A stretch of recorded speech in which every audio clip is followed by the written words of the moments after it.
დილა მშვიდობისა ყველას, ჩემო საქმიანებო. სამწუხაროდ ჯერ კიდევ ჯეროვნად ვერ გამდიდრებულო და მრავალჭირ ვარამ გადანახადი საქართველოს შვილებო. აი ესეთი შაბათკვირა გამოდგა ბიზნესისთვის, თვალს არ დაენახებოდა. ჯერ იყო და ყოფილი პრეზიდენტი სააკაშვილი გამოჩნდა და ლავრენტი არდაზიანის მოტივებზე სულ ცალ-ცალკე მოიკითხა ქართული საბანკო სისტემის კორიფეები. კიდევ ერთხელ დადასტურდა მარტივი რამ და ის ნარატივი, რომლითაც ფინანსთა მინისტრი გასულ კვირას ბანკების წინააღმდეგ გამოვიდა. მიზეზი მარტივია. ეს არის პოლიტიკური რალი, რომელსაც არც დასაწყისი და ჩვენი ეკონომიკისთვის საუბედუროდ არც დასასრული უჩანს. და მინიმუმ კარგი დასასრული. ნახოთ. ვიდრე სააკაშვილი ბანკირებს მუსრს ავლებდა, სხვათა შორის იმ ბანკირებს, რომლებსაც ჯილდოებსაც გადასცემდა სულ რამდენიმე წლის წინ, ეს ისე ამნეზირებულთათვის, რომლებიც ვედრომანეთად არიან ჩვენ საზოგადოებაში, სითი პარკის დირექტორმა ბენიამინ ლაჰავიმ ღია წერილი გამოაცხო კახაკალაძის სახელზე და პოლიტიკური მიზეზებით გავწირე ჩვენო და წინასაარჩევნო ფანდები კარგად გწოდნიაო. ეთყობა სითი პარკის ყოფილმა დირექტორმა არ იცოდა, რომ კალაძე თანაგუნდელებისგან განსხვავებით არც მიმდინარეში უჩივის პოლიტიკურ ფანდებს და ამ წერილსაც დიდი ალბათობით შაბათს გვიან საღამომდე ვერ გაეცნობოდა. რადგან თავისი პროფესიული საქმიანობით, ანუ ფეხბურთით იყო დაკავებული, სწორედ იმ ადგილას, სადაც საკმაოდ არასასიამოვნო ინციდენტი მოხდა ნიგერიელ და ქართველ ტომებს შორის. კალაძემ როგორც ჭეშმარიტმა მიკლ ხომაკლაიმ გადაწყვიტა ეს ამბავი სპორტით და ფეხბურთითვე მოეგვარებინა. ეს ამბავი მას კარგად გამოსდის. Forbes-ის მონაცემებით ის დღემდე ყველაზე ტიტულოვანი და მაღალანაზღაურებადი ქართველი ფეხბურთელია. თუმცა როგორც ქართული ბანკების კიდევ ერთი შემოსვლელი პრეზიდენტი სააკაშვილი იყო და ნუ რას უკაცრავად წვადით შეწვეს თამაშის მერე, რომელიც ფრედ დამთავრდა. ამბობენ ჩაწყობილი არ იყო და არც არავის დაიჭერენო. და სახელდახელო პურმარილს თან ქართულ სიქაური ხანგები როგორ ასწდებოდა.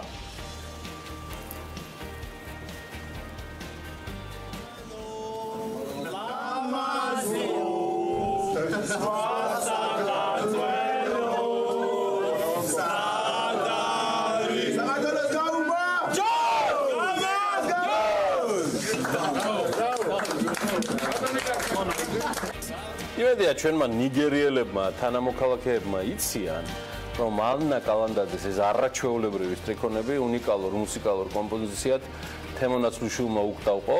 მოკლედ ასე ამხანაგებო, მე ახლა სხვა არაფერი დამჩენია გარდა იმისა, რომ კიდევ ერთხელ გისურვოთ ბედნიერი დღე და საქმიანი კვირა და უნდა ვშვრა და დავიწყოთ დღევანდელი გადაცემა თქვენთვისაც. 16 აპრილს საქმიანად იწყებენ ეთო მერებაშვილი, გიორგი შარაშიძე, მარია მელიაშვილი, დავით გოგინაშვილი, დავით ბოტკოველი და ელენე ჩომახიძე სამართლის რუბრიკის სტუმრებთან ერთად.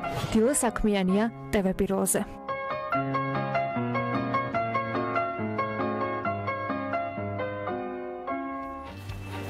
ისე ამ ნიგერიელი სტუდენტების გახსენებაზე თუ იცით დაღთურებმა რა თანხის მიღება შეუძლია ქართულ ეკონომიკას უცხოელი სტუდენტებისგან.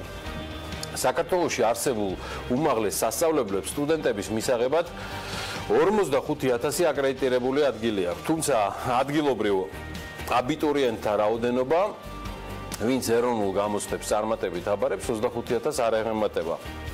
ვაკანტური ადგილების შესავსებად უმაღლესი სასწავლებლები უცხოელი სტუდენტების მოზიდვას ცდილობენ, თუმცა უცხო ქვეყნის მოქალაქეების სასწავლო მიზნით საქართველოში შემოსვლა შეფერხებით ხდება. უმაღლეს სასწავლებლებში აცხადებენ, რომ სხვადასხვა სახელმწიფო უწყებებში ხელოვნურ ბარიერებს უქმნიან სტუდენტებს, რის გამოც ისინი საქართველოში ჩამოსვლას ვერ ახერხებენ. საქართველოში 45,000 აკრედიტირებული ადგილია და ყოველწლიურად 25,000 სტუდენტი აბარებს გამოჩნდებს. რჩება თავისუფალი 20,000 ადგილი. ჩვენ რომ ეს შევავსოთ, 20,000 სტუდენტი, თითეული სტუდენტი ხარჯავს $10,000. წელიწადში სწავლის გადასახადი, როგორც ახლა სწორედ ციტირებას ვაკეთებდი, არის 5, 6, 7,000, ამას ემატება ბინისკირა, ცხოვრების ხარჯები, ეს იმას ნიშნავს, რომ უკვე გაისიდან სექტემბერში შეგვიძლია მივიღოთ $200 მილიონი, რაც მთლიანი ღვინის ექსპორტია. ეს არის ამონარიდი საქართველოს უნივერსიტეტის რექტორის კონსტანტინე თოფურიას განცხადებიდან. აქვე კახაშენგელიას მინდა მიულოცო და სხვა შორის მადლობა გადაუხადო, რომ არაჩვეულებრივი ახალი საუნივერსიტეტო შენობა და ინფრასტრუქტურა შექმნა სტუდენტებისთვის და მთლიანად საქართველოსთვის. სამწუხაროდ პირადად ვერ დავესწარე მიღებას, თუმცა შთამბეჭდავი იყო, რასაც შემდგომ ვადევნებდი თვალყურს და მინდა მათ წარმატებები უსურვო. აქვე კიდევ ამბავი ფოთის ვალერიან გუნიას სახელობის სახელმწიფო დრამატული თეატრის სამხატვრო ხელმძღვანელმა დავით მღებრიშვილმა თანამდებობა დატოვა. აღნიშნული განცხადება მან ფოთის თეატრის ოფიციალურ გვერდზე გამოაქვეყნა. ამ ამბავში უმძიმესი არის ფაქტორები, რის გამოც დატოვა მღებრიშვილმა პოსტი და ამას Facebook პოსტიც მიუძღვნა. მაქვს შეკითხვა. კითხულობს მღებრიშვილი. ვინ არის პასუხისმგებელი შენობის ასეთ მდგომარეობაზე, რომლის ასაშენებლად 11 მილიონ ლარზე მეტი დაიხარჯა? მოვიდა დრო, როდესაც ყველაფერს თავისი სახელი უნდა დავარქვათ. დადგინდეს თუ რატომ გახდა შესაძლებელი, რომ ახალი შენობა დღეს ასეთ მდგომარეობაშია, მაშინ როცა მშენებლობის დასრულებიდან მხოლოდ 4 წელიწადია გასული. შესაბამისი განცხადებით მიმართავ საქართველოს პროკურატურას, ნათქვამია დავით მღებრიშვილის განცხადებაში. შეგახსენებთ, რომ მიმდინარე წლის 6 თებერვალს თეატრის ფოიეში ჭერის ნაწილი ჩამოინგრა. შემთხვევა გვიან ღამით მოხდა და არავინ დაშავებულა, მადლობა ღმერთს. და აქ რჩება კითხვა და მთავარი. აი ხლა რას იზავს თუნდაც ამ განცხადების მერე მთავარი პროკურატურა. და მე მგონი პასუხიც ვიცი წინასწარ. ხო და ვიდრე ხვალ ჩვენს კოლეგებს უმასპინძლებდეთ გალტენ ტაგარტიდან, მე გაგაცნობთ მაცავე მონაცემებს ელექტროენერგიის შიდა მოხმარებაზე თებერვალში, რომელიც წლიური 4.6%-ით არის გაზრდილი, რაც დაგეგმილზე 2.5%-ით ნაკლებია. გალტენ ტაგარტის ინფორმაციით მოხმარების ზრდა გამოწვეული იყო სადისტრიბუციო კომპანიების მოხმარების ზრდით. ენერგოპრო ჯორჯიას მოხმარება ყოველწლიურად 16.3%-ით გაიზარდა, რაც შეიძლება დაუკავშიროთ ახალი აბონენტების დამატებას. თელასის მოხმარება წლიურად 2.3%-ით. წინა წლის ბაზიდან გამომდინარე აქ არის 8.3%-იანი მატება, დიახ, ამასაც ხედავთ. ელექტროენერგიის ექსპორტი 2018 წლის თებერვალში არ განხორციელებულა, ხოლო ელექტროენერგიის ტრანზიტმა აზერბაიჯანიდან თურქეთის მიმართულებით 13.4 გიგავატ-საათი შეადგინა. მოკლედ მიუხედავად ამისა, პარლამენტის წინ კვლავ ჩატარდა მიტინგი, რომელიც აპროტესტებს ჰესების მშენებლობას საქართველოში. ვერაფერს იზავ ეთყობა არ უნახავთ. თელარა გელანდიას არაჩვეულებრივი ანალიტიკა ელენე კვანჭილაშვილთან. მე კი რამდენიმე წუთის წინ კიდევ ერთხელ დავტყვი ამ ნამუშევრით. სხვათა შორის თელარა და მისი კოლეგები დღესაც გაგახარებენ და საქმის კურსში ჩაგაყენებენ ძალიან ბევრ საინტერესო თემაზე.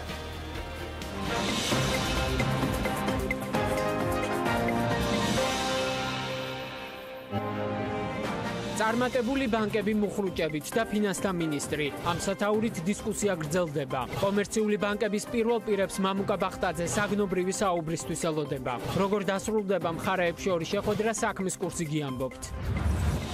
არის თუ არა საქართველოში სესხებზე მაღალი საპროცენტო განაკვეთები. რა მონაცემებია მეზობელ ქვეყნებში და მსოფლიოში. ბოლო სტატისტიკური მონაცემებით სალომე მეცხვარიშვილის საქმის კურსისთვის. ვინ ვერ სარგებლობს მაღალმთიან რეგიონებში დაწესებული საგადასახადო შეღავათებით. საქართველოს ახალგაზრდა იურისტთა ასოციაცია დისკრიმინაციულ მიდგომებზე საუბრობს და საკონსტიტუციო სასამართლოს სარჩელით მიმართავს. თემის დეტალები საქმის კურსში. დაელოდეთ მთავარ ბიზნეს და ეკონომიკურ სიახლეებს საქმის კურსისგან TV პირველზე.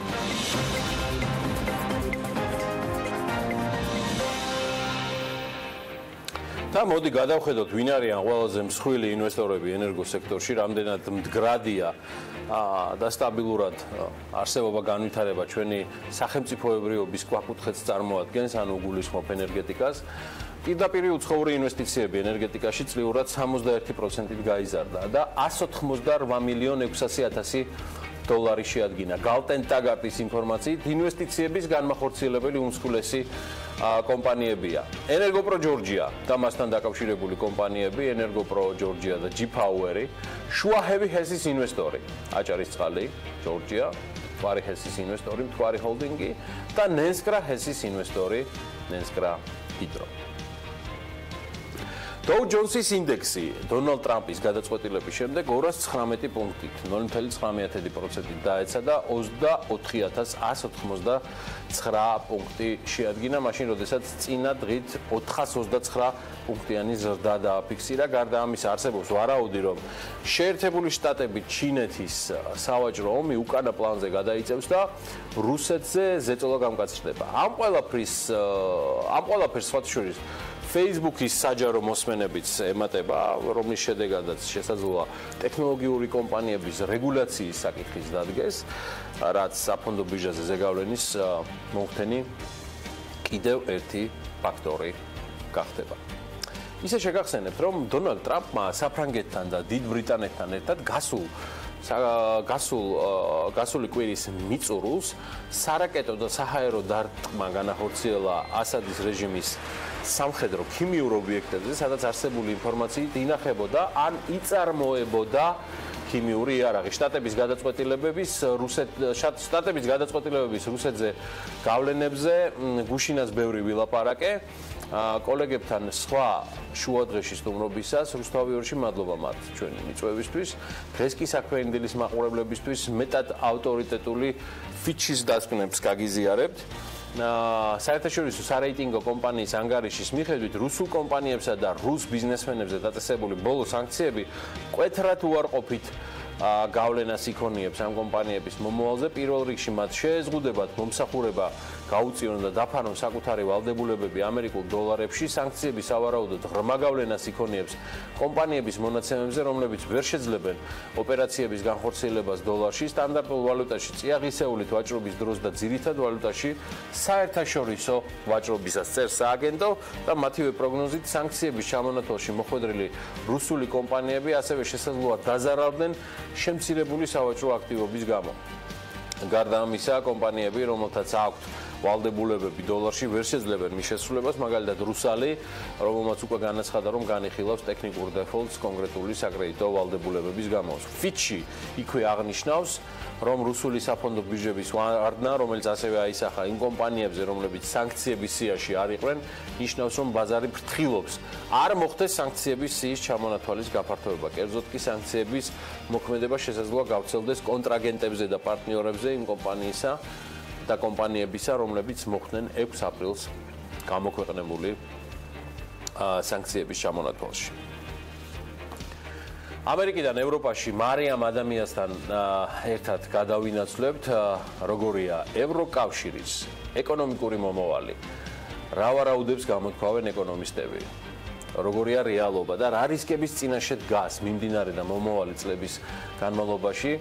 თემაზე მუშაობდა, როგორც გითხარით, ჩვენი მარიამ ადამია და ევრონიუსის მასალებზე დაყრდნობით ყველა კითხვაზე პასუხის გასაცემად ახლა პირდაპირ ეთერში შემოგვიერთება და მზადაც არის. მარიამ, დილა მშვიდობის, მთავარი კითხვით დავიწყოთ, როგორია ევროკავშირის ეკონომიკური მომავალი?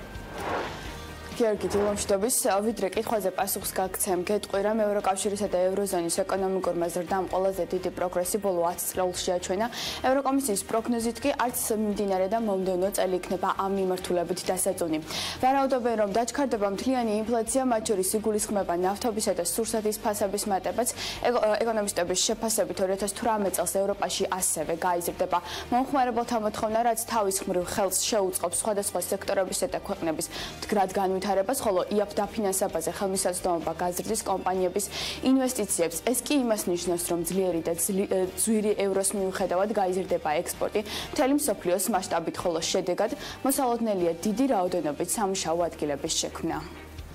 მე მაინც მინდა მარიამ დაუბრუნდე ჩემს საწყის კითხვას, ანუ რისკებს რაც შეეხება, ჯამში აი ამ მიმართულებით შენ ვიცი რომ გადახედე ეკონომისტებისა და ექსპერტების პროგნოზებს ევროკავშირის ეკონომიკურ მომავალთან დაკავშირებით. აი რას გვეტყვი ამასთან დაკავშირებით?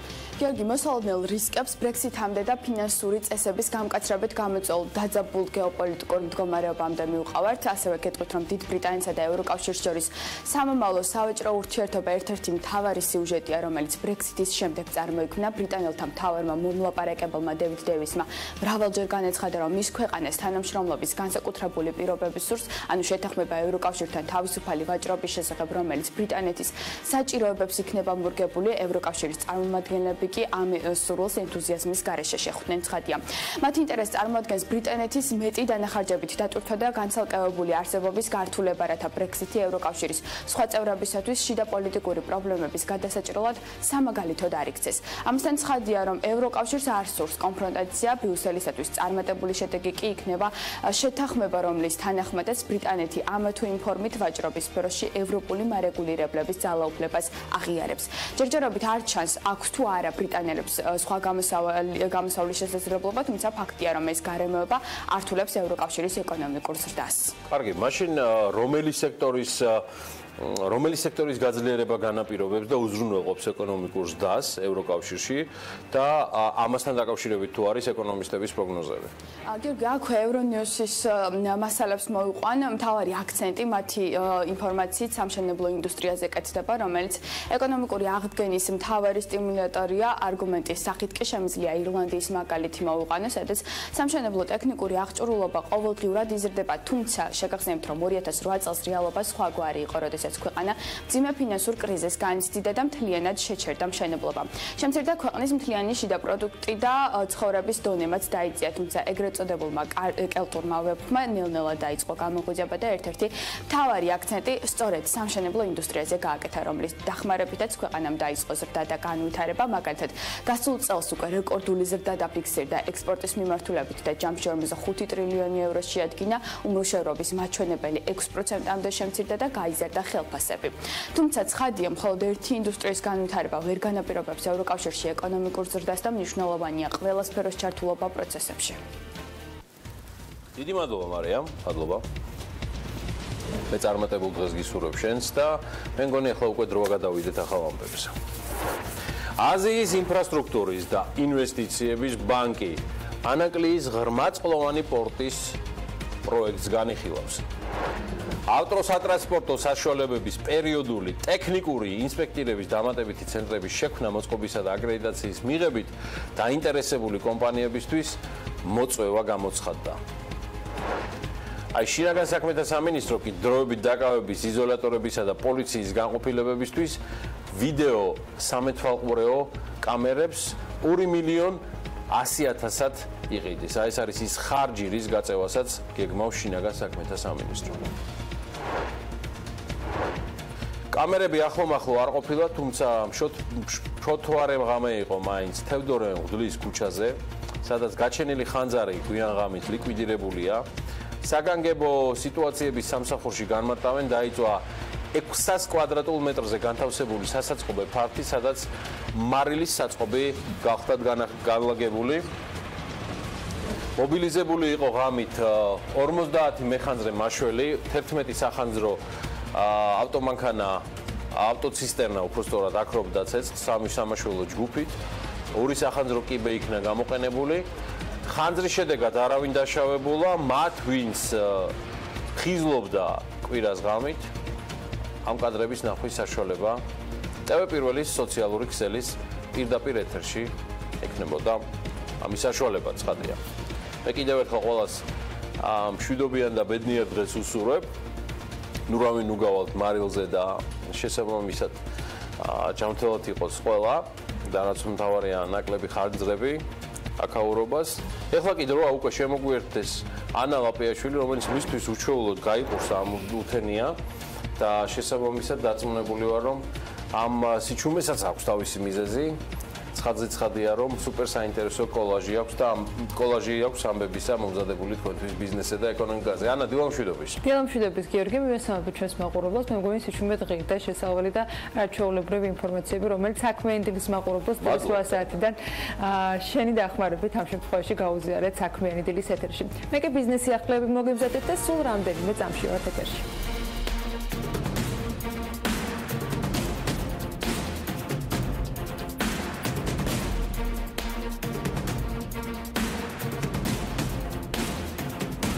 საქართველოს ეკონომიკისა და მდგრადი განვითარების სამინისტრომ ტურიზმის ეროვნულმა ადმინისტრაციამ და მსოფლიოს ერთ-ერთი უმსხვილესი კორპორაციის ალიბაბას შვილობილმა კომპანიამ Flagi Corporate-მა ურთიერთგაგების მემორანდუმი გააფორმეს. კომპანია წარმოადგენს ალიბაბას ტურისტულ პლატფორმას და ეს მემორანდუმი მიზნად ისახავს საქართველოს დამატებას სწორედ ამ პლატფორმაზე, რაც ხელს საქართველოში დამატებითი ტურისტული ნაკადების შემოსვლას შეუწყობს.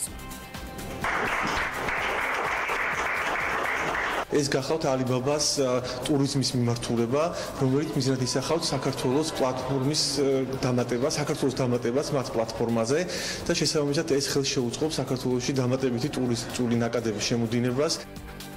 აზიის ინფრასტრუქტურის და ინვესტიციების ბანკი ანაკლიის ღრმაწყლოვანი პორტის პროექტს განიხილავს. ასეთი იყო საქართველოს პირველი ვიცე-პრემიერის და EIB-ის შეხვედრის მთავარი საკითხი. ეს შეხვედრა ბანკის სათავო ოფისში შედგა, რომელიც ჩინეთის დედაქალაქში მდებარეობს, სადაც საქართველოს პირველი ვიცე-პრემიერის სამუშაო ვიზიტი მიმდინარეობდა. ბანკის პრეზიდენტთან და მის მოადგილეებთან შეხვედრაზე კი განსაკუთრებული აქცენტი ანაკლიის პორტის საკითხზე გაკეთდა. აღინიშნა ბანკის სპეციალისტთა ჯგუფის მოქმედებები, რომლებიც სწავლობენ ანაკლიის ღრმაწყლოვანი პორტის პროექტს. მათ მიერ სამუშაოს დასრულების შემდეგ კი საკითხი ბანკის მმართველთა საბჭოზე იქნება განხილული და შესაბამისად დამტკიცებული. ჩვენ მზად ვართ უფრო მეტი ქართული პროდუქცია ვიყიდოთ. ჩინეთის ბაზარი ღია ქართული პროდუქციისთვის, ამბობს ჩინეთის კომერციის მინისტრი საქართველოს ეკონომიკის მინისტრთან შეხვედრაზე. ის ასევე აღნიშნავს, რომ ჩინეთი დაეხმარება ქართულ მწარმოებლებს, რათა მათ უკეთ შეძლონ საკუთარი პროდუქციის ჩინეთის ბაზარზე გაყიდვა. გაიმართლა, რომელიც ვფიქრობ, რომ ძალიან მნიშვნელოვანი იყო, აღნიშნა ძალიან დიდი პოტენციალი ვაჭრობის შეხვედრაზე ერთ-ერთ მთავარ თემას წარმოადგენდა ის გაფორმებული მემორანდუმები ბოლო წლების განმავლობაში, რომელსაც ჩვენ სხვადასხვა ეკონომიკური თანამშრომლობის გაღრმავების მიზნით ვაფორმებით ჩინურ ხარესთან. აღნიშნულ მემორანდუმებთან დაკავშირებით კონკრეტული ნაბიჯების, ქმედითი ნაბიჯების გადადგმის მიზნით ჩამოყალიბდება სპეციალიზებული სამუშაო ჯგუფი, რომელიც უშუალოდ პასუხისმგებელი იქნება როგორც ჩინეთის, ასევე საქართველოს მხრიდან იმპლემენტაციაზე ამ მემორანდუმებში განსაზღვრულ საკითხებზე. საკმაოდ დატვირთული იყო ჩინეთში ეკონომიკის მინისტრის ვიზიტი. მისი ხელმძღვანელობის ქვეშ მყოფი უწყება კი თბილისში აქტიურად განაგრძობდა ამ პერიოდში მუშაობას და საქართველოში ავტოსატრანსპორტო საშუალებების პერიოდული ტექნიკური ინსპექტირების დამატებითი ცენტრების შექმნა მოწყობის და აკრედიტაციის მიღებით დაინტერესებული კომპანიებისათვის მოწვევა გამოაცხადა.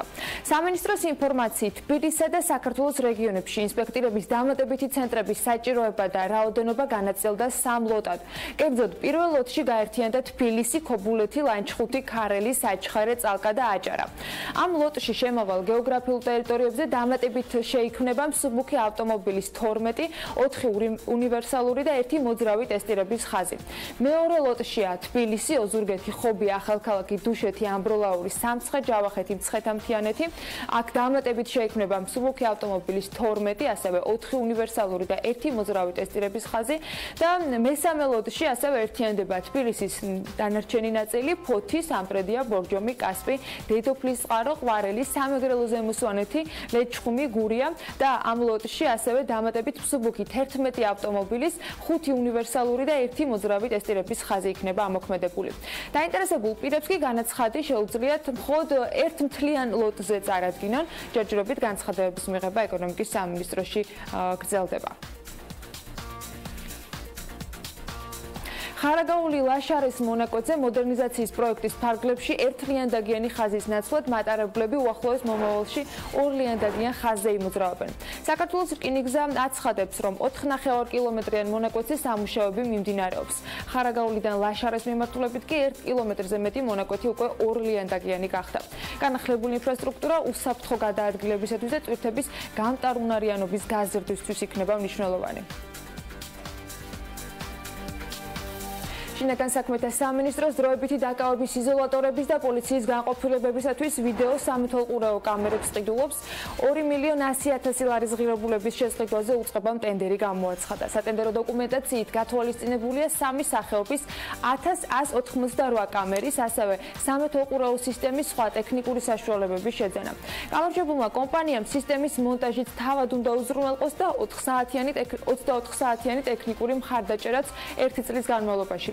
დაინტერესებულ კომპანიებს კი წინადადების წარდგენა 24 აპრილამდე შეუძლიათ. ბათუმში Silk Tower-ის მშენებლობა მომავალი წლიდან დაიწყება. ამის შესახებ BMG-სთან Silk Road ჯგუფის ხელმძღვანელმა გიორგი რამიშვილმა თავად განაცხადა. ის აღნიშნავს, რომ პროექტის ჯამური ღირებულება 300 მილიონი დოლარი იქნება. Silk Road ჯგუფი ბათუმში თავდაპირველად Trump Tower-ის მშენებლობას გეგმავდა, თუმცა Trump Organization-თან ხელშეკრულება გასულ წელს შეწყდა, რის შემდეგაც ჯგუფმა უკვე Silk Tower-ის მშენებლობა დაანონსა. შემაჯამებელი პროცესში ვარ, ჩვენ ჩავატარეთ ტენდერი. არის 8 სერიოზული კომპანია, ვინც იმუშავებს როგორც მასტერ პლანის, ასევე ამ პირველი ტაუერის დაგეგმვაში და დაპროექტებაში. 2 ჰექტარი, რომელიც იყო ესე ვთქვათ, ეს არის იახტ-კლუბთან პირდაპირ მიმდებარე ტერიტორია, ეს არის ეგრეთ წოდებული ჭაჭა ტაუერის ადგილი.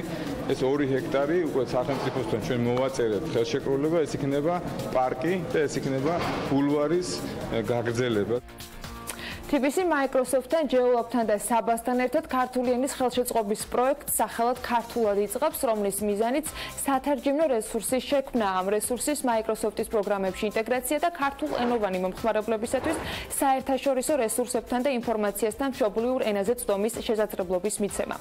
სისტემაში ქართულის ინტეგრაციისათვის პროგრამამ უნდა ისწავლოს ენა, რისთვისაც პირველ ეტაპზე მინიმუმ 100,000 ქართული წინადადების ინგლისურად გადათარგმნაა საჭირო.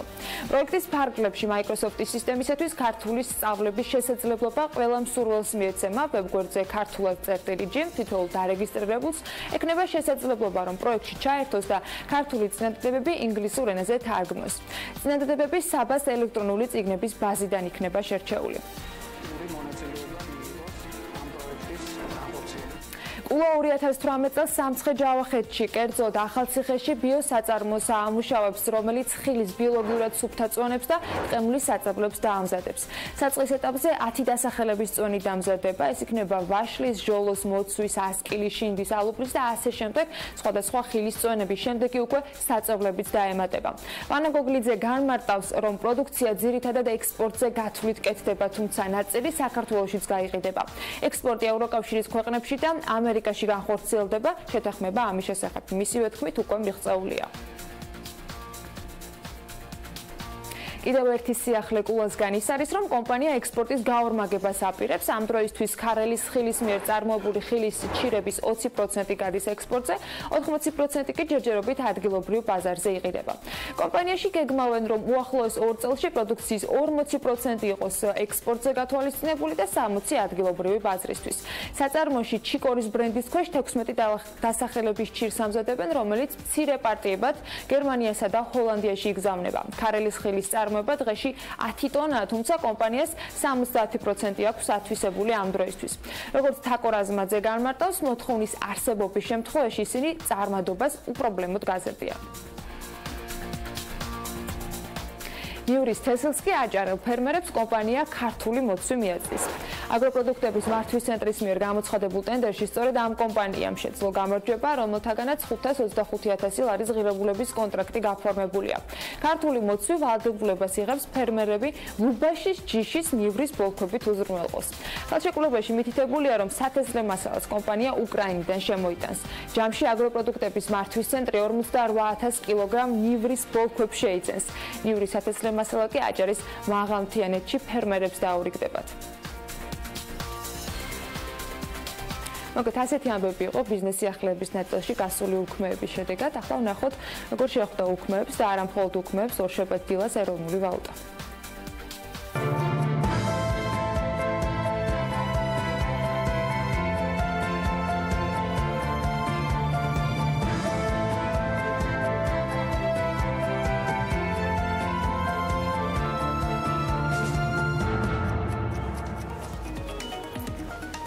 ეროვნული ბანკის ინფორმაციით პარასკევის ვაჭრობა ლარი დოლარის წყვილისთვის 2 ლარი და 40 თეთრია, რაც შეეხება ევროს, მისი კურსი 2 ლარი და 98 თეთრია, 59 თეთრი ღირს 1 ლირა და ფუნტი შესაძენად კი 3 ლარი და 45 თეთრი დაგჭირდებათ. დიდი ალბათობით გადამცვლელ პუნქტებში მიმდინარე გარკვეული კორექციის გამო შესაძლოა ლარმა დღეს 41, მაქსიმუმ 42 თეთრიანი ნიშნული დააფიქსიროს. არც ამაშია პრობლემა. წინა კვირას კი საქართველოს საფონდო ბირჟაზე არც ერთი გარიგება არ განხორციელებულა, არც ეროვნულ და არც უცხოურ ვალუტაში. ეთქობა აღდგომის ბრწყინვალე დღესასწაულებს აღნიშნავდნენ, ისე არც მანამდე იკლავდნენ დიდად თავს. თუმცა ერთი გამონაკლისი მაინც მოხდა და არასაბირჟო გარიგებების დროს ერთი აქცია გაყიდა სააქციო საზოგადოება M-კვადრატი უძრავმა ქონებამ $1026. სხვა მონაცემები კვლავ უცვლელია, საბაზრო კაპიტალიზაციიდან დაწყებული დამთავრებული იგივე ინდექსის თემით 3,363 მილიონი და საფონდო ბირჟის ინდექსი, ანუ საუბარია GSX-ზე 217 პუნქტი. რაც შეეხება სიახლეებს, 12 აპრილს სააქციო საზოგადოება ოქსინომ და სააქციო საზოგადოება საქშენ მეცნიერებამ აქციონერთა კრება გამოაცხადეს, სადაც სხვადასხვა მიმდინარე საკითხებიც განიხილეს, 2017 წელი შეაჯამეს, სამეთაუყურო საბჭოს წევრებიც აირჩიეს. ასევე შეგახსენებთ კიდევ ერთხელ მარტში საქართველოში დეფლაცია დაფიქსირდა. სტატისტიკის სამსახურის მონაცემებით მარტში წინა თვესთან შედარებით ინფლაციის დონემ საქართველოში 0.4% შეადგინა, ხოლო წლიური ინფლაციის დონე 2.8%-ზეა. ინფლაციის ტემპის შემცირება საქართველოში წლის დასაწყისიდან დაიწყო. შედარებისთვის თებერვალში საქართველოში ინფლაცია 0.2% იყო, ხოლო წლიური ინფლაცია 2.7%. ამავე პერიოდში ინფლაციის მაჩვენებელი საქართველოს ძირითად სავაჭრო პარტნიორ ქვეყნებში შემდეგი გახლდათ: აზერბაიჯანში 4.1%, სომხეთში 3.3%, თურქეთი 10.3%, რუსეთი 2.2%.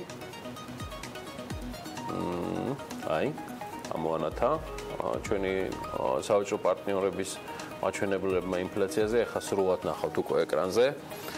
და როგორც გითხარით, აზერბაიჯანი 4.1%, თურქეთი 10.3%, უკრაინა 14%, ჩემო ბატონო, აზერბაიჯანი 4.1% და რუსეთი არის 2.2%-ზე. ესეთი სიტუაცია გვაქვს, მე მგონი არ გამომჩა არავინ, ნუ სომხეთი თუ გამომჩა, ცალატანე მაპატია 3.3%, ხო? 3.3%. ესეთი კარგი რიმაინდერები მოყავთ. წლის ორ თვეში ევროზონაში, მოდით საერთო სიტუაციაც ვნახოთ ინფლაციასთან დაკავშირებით, მაჩვენებელი იყო 1.1%, ხოლო შეერთებულ შტატებში კი 2.2%. კარგი, გადავიდეთ ამინზე, რომელსაც არ ვიცი მე, ეთქობა ისეთ ჭარბოვალიანობაში მოხვდა ამ ბოლო 3 დღის გადამკიდე, რომ აისეს ხა ამ აპრილმა დემურ მე ვერ გავიგე პირადად, ბესო. რაღაცა მე მგონი ძალიან ვალშია ეს ამინდი. ემან კრედიტ ინფოში არ მოხდეს და არ გააშაონ, თორემ მე რა უშველის, მაგას ვერაფერი ვერ უშველის, მე ვერც დოძიკა და ვერც ჩორნა, ხო და მოდი ახლა იქნება ანამუშველოს ამ ამბავს, გარემოს ეროვნული სააგენტოს ინფორმაციებს გადავხედოთ, რა ხდება, როგორი ამინდი იქნება საქართველოში დღეს და მთელი კვირის განმავლობაში. ამინდის პროგნოზის სპონსორია SEU Development. ამინზე გავლენა რომ მქონდეს ამ სტუდიაში ზოგიერთებისათვის სამწუხაროდ სულ იქნებოდა 30 გრადუსზე მეტი, მაგრამ ასე არ არის, გიორგი, ვერ გამომდის. აი მთელი კვირის განმავლობას, მთელი კვირის პროგნოზს რაც შეეხება, გეტყვით რომ რამდენიმე დღეში წესი ცოტათი უფრო მეტად უნდა დათბეს, მაგრამ ჯერჯერობით მაინც შედარებით დაბალ ტემპერატურას ვეგუებით, ესეც იყოს, რა ვიცი, ვალის ხარჯზე. გარემოს ეროვნული სააგენტო კი გვატყობინებს, რომ ამინდი იქნება სამხრეთ რაიონებიდან გადმონაცვლებული თბილი ჰაერის მასებით განპირობებული, დასავლეთ საქართველოში კი დრო გამოშვებით ღრუბლიანობა მოიმატებს. უნალექო ამინდი გველოდება ზოგან აღმოსავლეთის მიმართულების ქარი იქროლებს 10-15 მეტრიწამში, ეს არც ისე ბევრია. დასავლეთ საქართველოში კი დრო გამოშვებით ღრუბლიანობა მოიმატებს და დღის პირველ ნახევარში ზოგან ხანმოკლე წვიმაც დაფიქსირდება, შესაძლოა იყოს ნისლიც. იქროლებს აღმოსავლეთის მიმართულების ქარი 8-13 მეტრიწამში. სოხუმში 18 გრადუსი იქნება, ხო, თითქმის ყველა ქალაქში უმეტესად უნალექო ამინდი გველოდება. ბათუმში 17 გრადუსი დაფიქსირდება, ქობულეთში ასევე 17 გრადუსი იქნება და ფოთში 19 15 გრადუს ველოდებით. ქუთაისში 20 გრადუსამდე გათბება ჰაერი, ზუგდიდში 19 გრადუსი იქნება და ოზურგეთში 21. ონში დღის განმავლობაში იქნება 14 გრადუსი მაქსიმუმ, ისევე როგორც გორში, სხვათა შორის. ცხინვალში კიდევ 1 გრადუსით ნაკლები, 13 გრადუსია მოსალოდნელი. მარნეულში დილის საათებში შესაძლოა იყოს ხანმოკლე წვიმა და ნისლი, მაგრამ ჰაერის მაქსიმალური ტემპერატურა იქნება 15 გრადუსი. ანუ არც ისე განსაკუთრებული სიცივე სხვა ქალაქებთან შედარებით. რუსთავშიც ანალოგიური ამინდი იქნება, დღის განმავლობაში დილით ცოტა იწვიმებს და მერე მაქსიმალური ტემპერატურა 15 გრადუსს მიაღწევს. ახალციხეში 17 გრადუსი დაფიქსირდება, აქ უმეტესად უნალექოთ ჩაევრის დღე, ისევე როგორც ბორჯომში, ოღონდ აქ 15 გრადუსია მაქსიმალური ტემპერატურა. ბაკურიანში შედარებით ცივა და 8 გრადუსი იქნება, ახალქალაქში 12. სტეფანწმინდაში დღის განმავლობაში მხოლოდ 5 გრადუსი დაფიქსირდება და რაც შეეხება თელავს, აქაც დღის პირველ ნახევარში ხანმოკლე წვიმას ელოდებიან, შესაძლოა ეს ნისლის ფონზეც იყოს და 13 გრადუსი იქნება მაქსიმალური ტემპერატურა. დედაქალაქში დროგამოშებით ღრუბლიანობა მოიმატებს, დილით წვიმს, თუ გარეთ გაიხედავდით, მცირედით, მაგრამ მაინც ნისლიც არის ცოტა, სუსტი ქარიც იქროლებს და მაქსიმალური ტემპერატურა მხოლოდ 14 გრადუსი იქნება. ესე იგი, საკამარისი იყო სიტყვა ცავატანე მეხსენებინა. ხო ატყდა და ამბავი. კალიფორნიიდან ჩემი მეგობარი მამუკა გრიგოლია, პარიზიდან ჩემი მეგობარი რომა ბადალიანი, რომელიც დედიკოსაც ხვალ 80 წლის თავში გადარეულია საეთერო. აი მათი ჟღურტული მე არ ვიცი, გაყვება ალბათ მთელი დღის განმავლობაში. მე მგონი შორაზე არ უსიამოვნიათ ასე. ასტვაც ინჩუ ჰამარ. გავიდეთ რეკლამაზე ხალხო, ბარაკას გისურვებთ. ბარაკას ჯამთელად იყავით, ყველაფერი დანარჩენისთვის მასტერკარდი და ვიზა იქონიეთ ჯიბეში სავსე.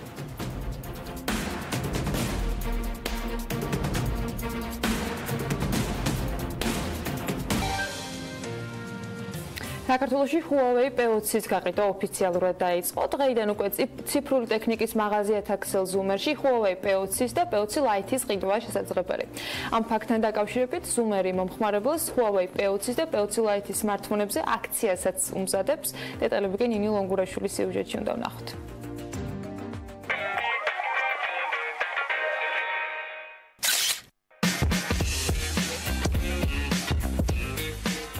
სულ ცოტა ხნის წინ მსოფლიოს Huawei-მ ახალი P-სერიის სმარტფონები წარუდგინა. წელოვე P-სერიას წარმოადგენენ P20, P20 Pro და P20 Lite. აღნიშნული სმარტფონები სხვადასხვა საფასო კატეგორიაში არიან წარმოდგენილები. საქართველოში P20 სერიის გაყიდვა დღეიდან 16 აპრილიდან არის დაწყებული. დღესდღეობით ჯერჯერობით გაყიდვაშია P20, რომელიც იდეალური დიზაინით გამოირჩევა, აქვს პრემიალური ხარისხის კორპუსი, შუშა არის ეს მთლიანად. Huawei P20 Lite წარმოდგენილი არის სამ ფერში, არის შავი, ცისფერი და ვარდისფერი. სამივე ფერს აქვს იდეალური დაფარვა, შუშის კორპუსი, პრემიალური ხარისხი და შეგვიძლია ჩვენს თამამად თქვა, რომ ხელში კარგად ჯდება, არის მსუბუქი, რაც სმარტფონისთვის ერთ-ერთი დამახასიათებელი, კარგი დამახასიათებელი თვისება. რაც შეეხება Huawei P20 Lite-ს, სახელის გვეუბნება, ეს არის P20-ის ბიუჯეტური ვერსია. ვიზუალს ფაქტურად იმეორებს P20-ის ვიზუალს, თუმცა ამ შემთხვევაში მონაცემების შედარებით შემცირებასთან გვაქვს საქმე. ამ საფასო კატეგორიისთვის აქვს ორმაგი კამერა, რაც გვაძლევს იმის საშუალებას, რომ გადავიღოთ პორტრეტული რეჟიმის ფოტოები, საკმაოდ ძალიან კარგი ხარისხის. კომპანია Huawei-მ P-სერიის ახალი სმარტფონები წარადგინა, რომლებიც გარდამავალი ფერების მქონე ზედაპირით გამოირჩევა. სმარტფონის მთავარ მახასიათებელს კამერა განსაზღვრავს, რომელიც ყველაზე მაღალი პიქსელების რაოდენობით და განვითარებული ლეიკასთან შემუშავებული კამერის სისტემით გვაძლევს შესაძლებლობას გადავიღოთ მეტად ლამაზი, ნათელი, მკვეთრი და დეტალებზე ორიენტირებული ფოტოები. და Huawei P20 ყველა ფერში არის ჩვენთან, ვინ თუ არა ეთომერებაშვილმა, ზუმერის მარკეტინგის დეპარტამენტის ხელმძღვანელმა გვაზიარა უკვე ამ სიახლეებს. ჯერ ხელთუქმნელია ჩემგან ეს ამბავი, მაგრამ სულ მალე ვეზიარები დარწმუნებული ვარ. დილა მშვიდობისათო. დილა მშვიდობის, მოგესალმებით, მადლობთ რომ ხართ ჩვენთან ერთად. აბა ეხლა გითხარით და გავაკეთოთ შემდეგნაირად. თითოეულ ფერში შეგიძლია გავუკეთო პრეზენტაცია და თან მე გადმომაწოდე. მე ანას გადავაწოდე ესე ვატრე. მიხოცა ნაწილი მოვისმინეთ, ხო, ანუ რა განასხვავებს წინა მოდელებისაგან. იმიტომ ცნობადობა შესაძლოა Huawei-ის მოდელების სხვაობისა არც ზე მაღალი იყოს, მე პირადად სამწუხაროდ არ ვერცნობ რა განსხვავებები არის. რითი გაუმჯობესდა და რატო არის ასეთი პრემიალური კლასის?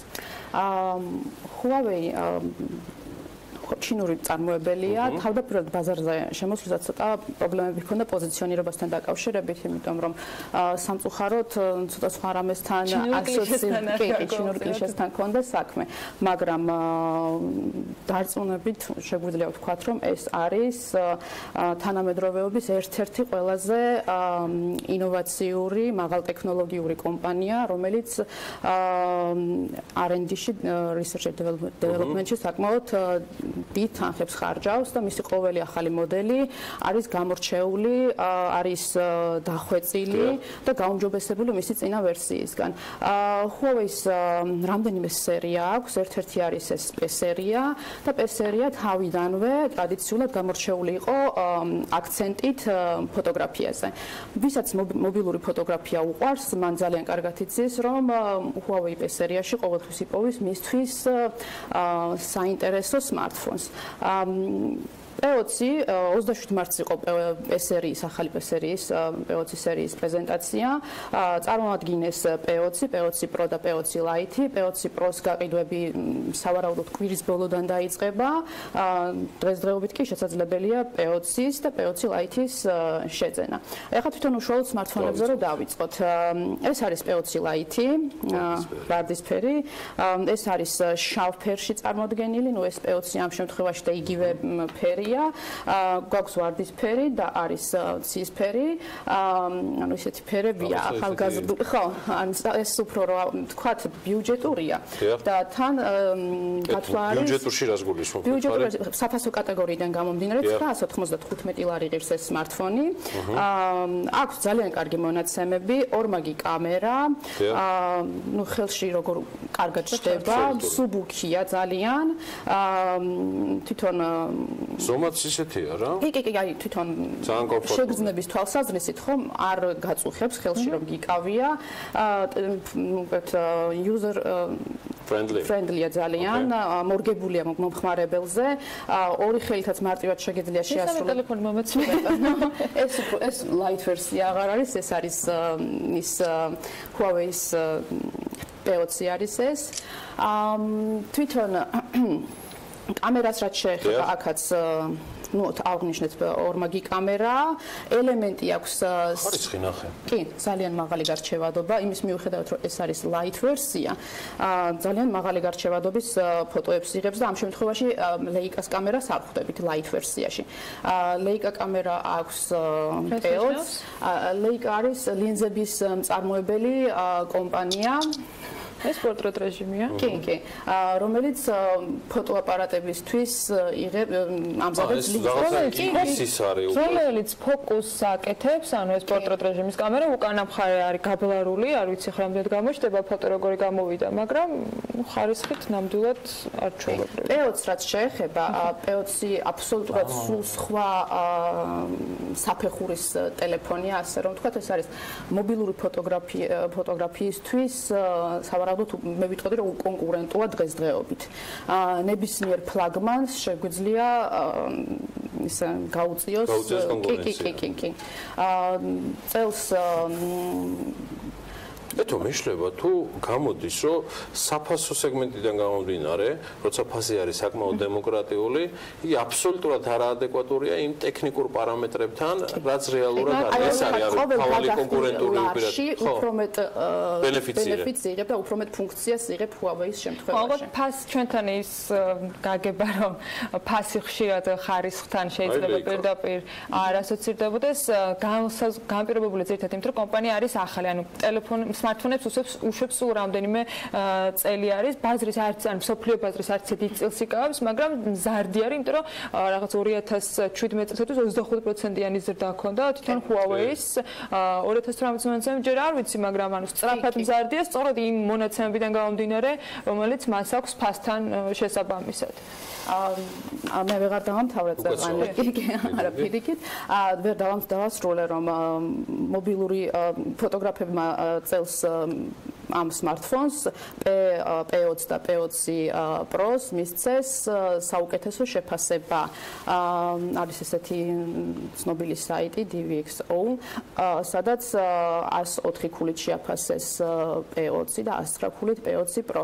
ანუ აღიარებულია ამ საკმაოდ მაღალკვალიფიციური ფოტოგრაფების მიერ, რომ ეს არის უკონკურენტო smartphone ფოტოგრაფიაში. კიდევ ერთი მახასიათებელი, რომელიც smartphone-ისთვის განსაკუთრებით მნიშვნელოვანია ხოლმე, ეს არის ელემენტის გამძლეობა, რომელიც დარწმუნებული ყველა smartphone-ის მომხმარებლისთვის განსაკუთრებულ პრობლემად რჩება და მუდმივად ბანკებით, ანუ და ენერგობანკებით და ასე შემდეგ მომარაგებლები ყველგან შტებსელის მაცემებლები არის. მე ვიტყოდი, რომ შეიძლება შეელიო საოპერაციო სისტემას იმ კომფორტის გამო, ვიცნობ მაგალითად თუ რამდენიმე ადამიანს, რომელიც ელევა საოპერაციო სისტემას მიუხედავად ძალიან ედიქტით თემებისა, ოღონდ ბატარეა იყოს მწყობში და ერთი დღე მაინც გაგვიძლოს და არ დადიოდნენ ჩარჯერებით და ჩერნობილებით და ასეთი რაღაცებით წინა უკან. მოკლედ Huawei-ზე წეგანაც აღნიშნე, რომ ძალიან ორიენტირებული არიან განვითარებაზე, ბევრ ფულს ხარჯავენ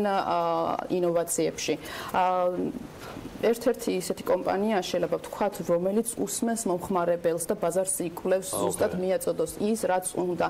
და დღესდღეობით ვიცით, რომ smartphone-ების ბაზარზე არსებობენ გაბატონებული ლიდერები, გაბატონებული კომპანიები, რომლებიც ბრენდის ხარჯზე ყიდიან ახალ smartphone-ებს, მაგრამ არის Huawei და არიან სხვა მწარმოებლებიც, რომლებიც ცდილობენ დაინახონ რა გეფები არის მომხმარებელში, რა საჭიროებები აქვთ მომხმარებელს, რომ ზუსტად ის მხარე დაამუშავონ და ამ ადგილას დაარტყან მომხმარებელს. ამ შემთხვევაში Huawei-ის ბატარეები ამის ნათელი გამოვლინება. 3000 მAh აქვს Huawei P20 Lite-ს, რაც იმას ნიშნავს, რომ დღის მანძილზე ძალიან სრული დატვირთვის შემთხვევაში მას შეუძლია ვიმუშაოთ, ვიყოთ მშვიდად და არ ვეძებოთ სად არის შტებსელი, სად არის ჩემი გარედამტვრის შემდეგ მე თავში როცა აღვნიშნე, რომ განსაკუთრებული აქციები იქნება მომხმარებლებისათვის, რას ნიშნავს ეს და რას გულისხმობს, იმიტომ რომ ყველაფერი კარგია, როცა ყვებით, მაგრამ მნიშვნელოვანია მომხმარებლისათვის მაინც ის შეღავათი, რომელსაც შეიძლება გაყიდვებთან დაკავშირებით, როდესაც იწყება გაყიდვები, ყოველთვის არის ხოლმე საჩუქრების შეთავაზებები. თან ჩვენი კომპანია იმით გამოირჩევა, რომ ყოველთვის ვცდილობთ რამე განსხვავებული შევთავაზოთ მომხმარებელს და რეალური სარგებელი დავანახოთ არჩევანის გაკეთებისას, სად იყიდოს smartphone-ი. ჩვენს ქსელში მომხმარებელს შეუძლია P20 Lite-ის შეძენისას, საჩუქრად მიიღებს Huawei-ის Bluetooth Dynamics, ხოლო P20-ის შეძენისას 360 გრადუსიან კამერას, ძალიან ისეთი საინტერესო დივაისია და მომხმარებლები ძალიან ისიამოვნებენ ამ საჩუქრით. ორივე საჩუქარი თავის მხრივ საკმაოდ ძვირადღირებულია და ამ შემთხვევაში შენაძენის დროს კი უფასოდ კი შეიძლება რაღაც მომენტში დაენანოს კიდეც მომხმარებელს ამ დივაისში თანხის გადახდა. ამ ტელეფონთან შეძენის შემთხვევაში კი ძალიან საინტერესო და როგორ ვთქვათ ღირებულ საჩუქარს იღებენ ისე და ახალი გამოცდილებების ახალი smartphone-ის გამოყენების შესაძლებლობა და ტესტის შესაძლებლობაზე ეკრიბათ ეს ყველაფერი.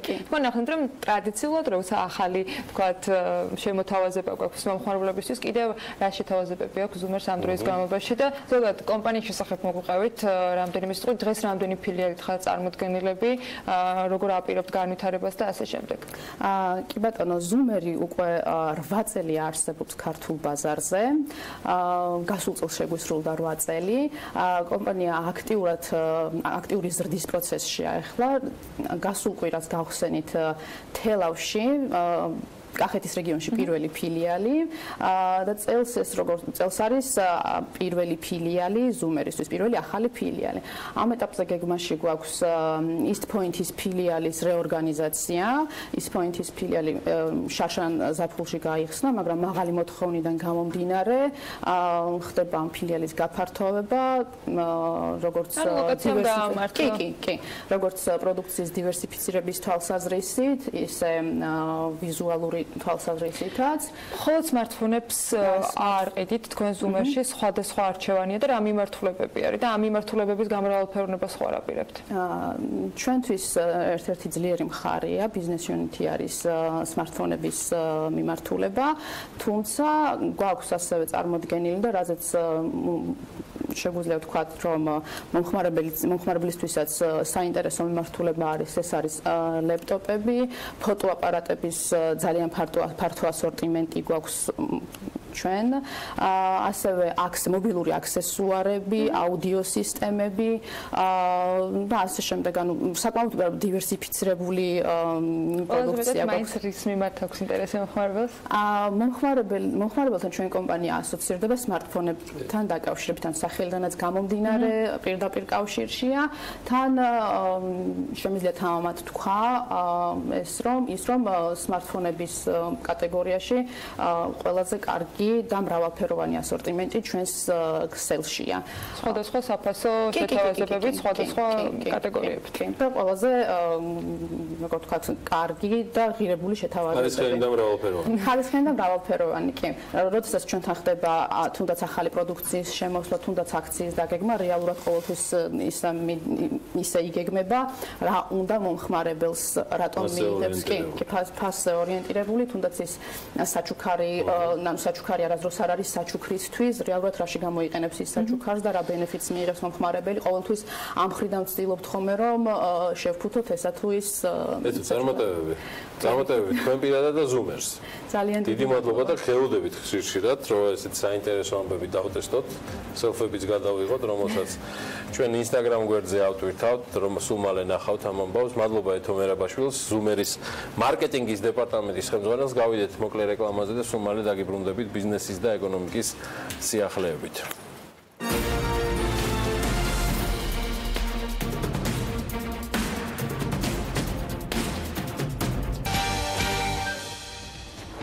Microsoft-მა არდის დავა მოუგო და კომპანიას $200,000-ზე მეტის ჯარიმა დაეკისრა. შრომის ინსპექტორები ობიექტებს წლის ბოლომდე შეამოწმებენ. მწვანე საფარის გარეშე დარჩენილ თბილისში კი გამოსავალი ვერტიკალური გამწვანებაა. ასეთია ბიოლოგიის მეცნიერებათა დოქტორის პოზიცია და რჩევა შესაბამის სამსახურებს. სულ რამდენიმე წუთში უფრო ვცვლად. ვიდეო ჯგუფში, რომელიც მაისის ბოლომდე ორ კომპანიად გაიყოფა, რომან PPS არჩევს უსაფუძვლოს უწოდებენ. ჯგუფში ამბობენ, რომ $995 მილიონ სარჩელზე ინვესტორებს ჯერ კიდევ 26 მარტს აცნობეს და მათთვის განმარტებებიც გააკეთეს. ამ განმარტებაში კი წერია, რომ ვიდეო სარჩელს უსაფუძვლოდ მიიჩნევს და გეგმავს აქტიურად დაიცვას ინტერესები. არც ვიდეო ჯგუფში და არც მასთან აფილირებული პირები არ აპირებენ ამ პრეტენზიებისათვის რაიმე სახის რეზერვების შექმნას. ამასთან, საქართველოს ბანკი ამ დროისათვის იმყოფება პროცესში და ითხოვს კიდევ ერთ საქმეზე, რომან PPS-ა და მასთან აფილირებულ მხარეთა მიერ ვადა გასული $20 მილიონი დაფარვას ნათქვამია ვიდეო ჯგუფის მიერ ინვესტორებისათვის მომზადებულ ანგარიშში.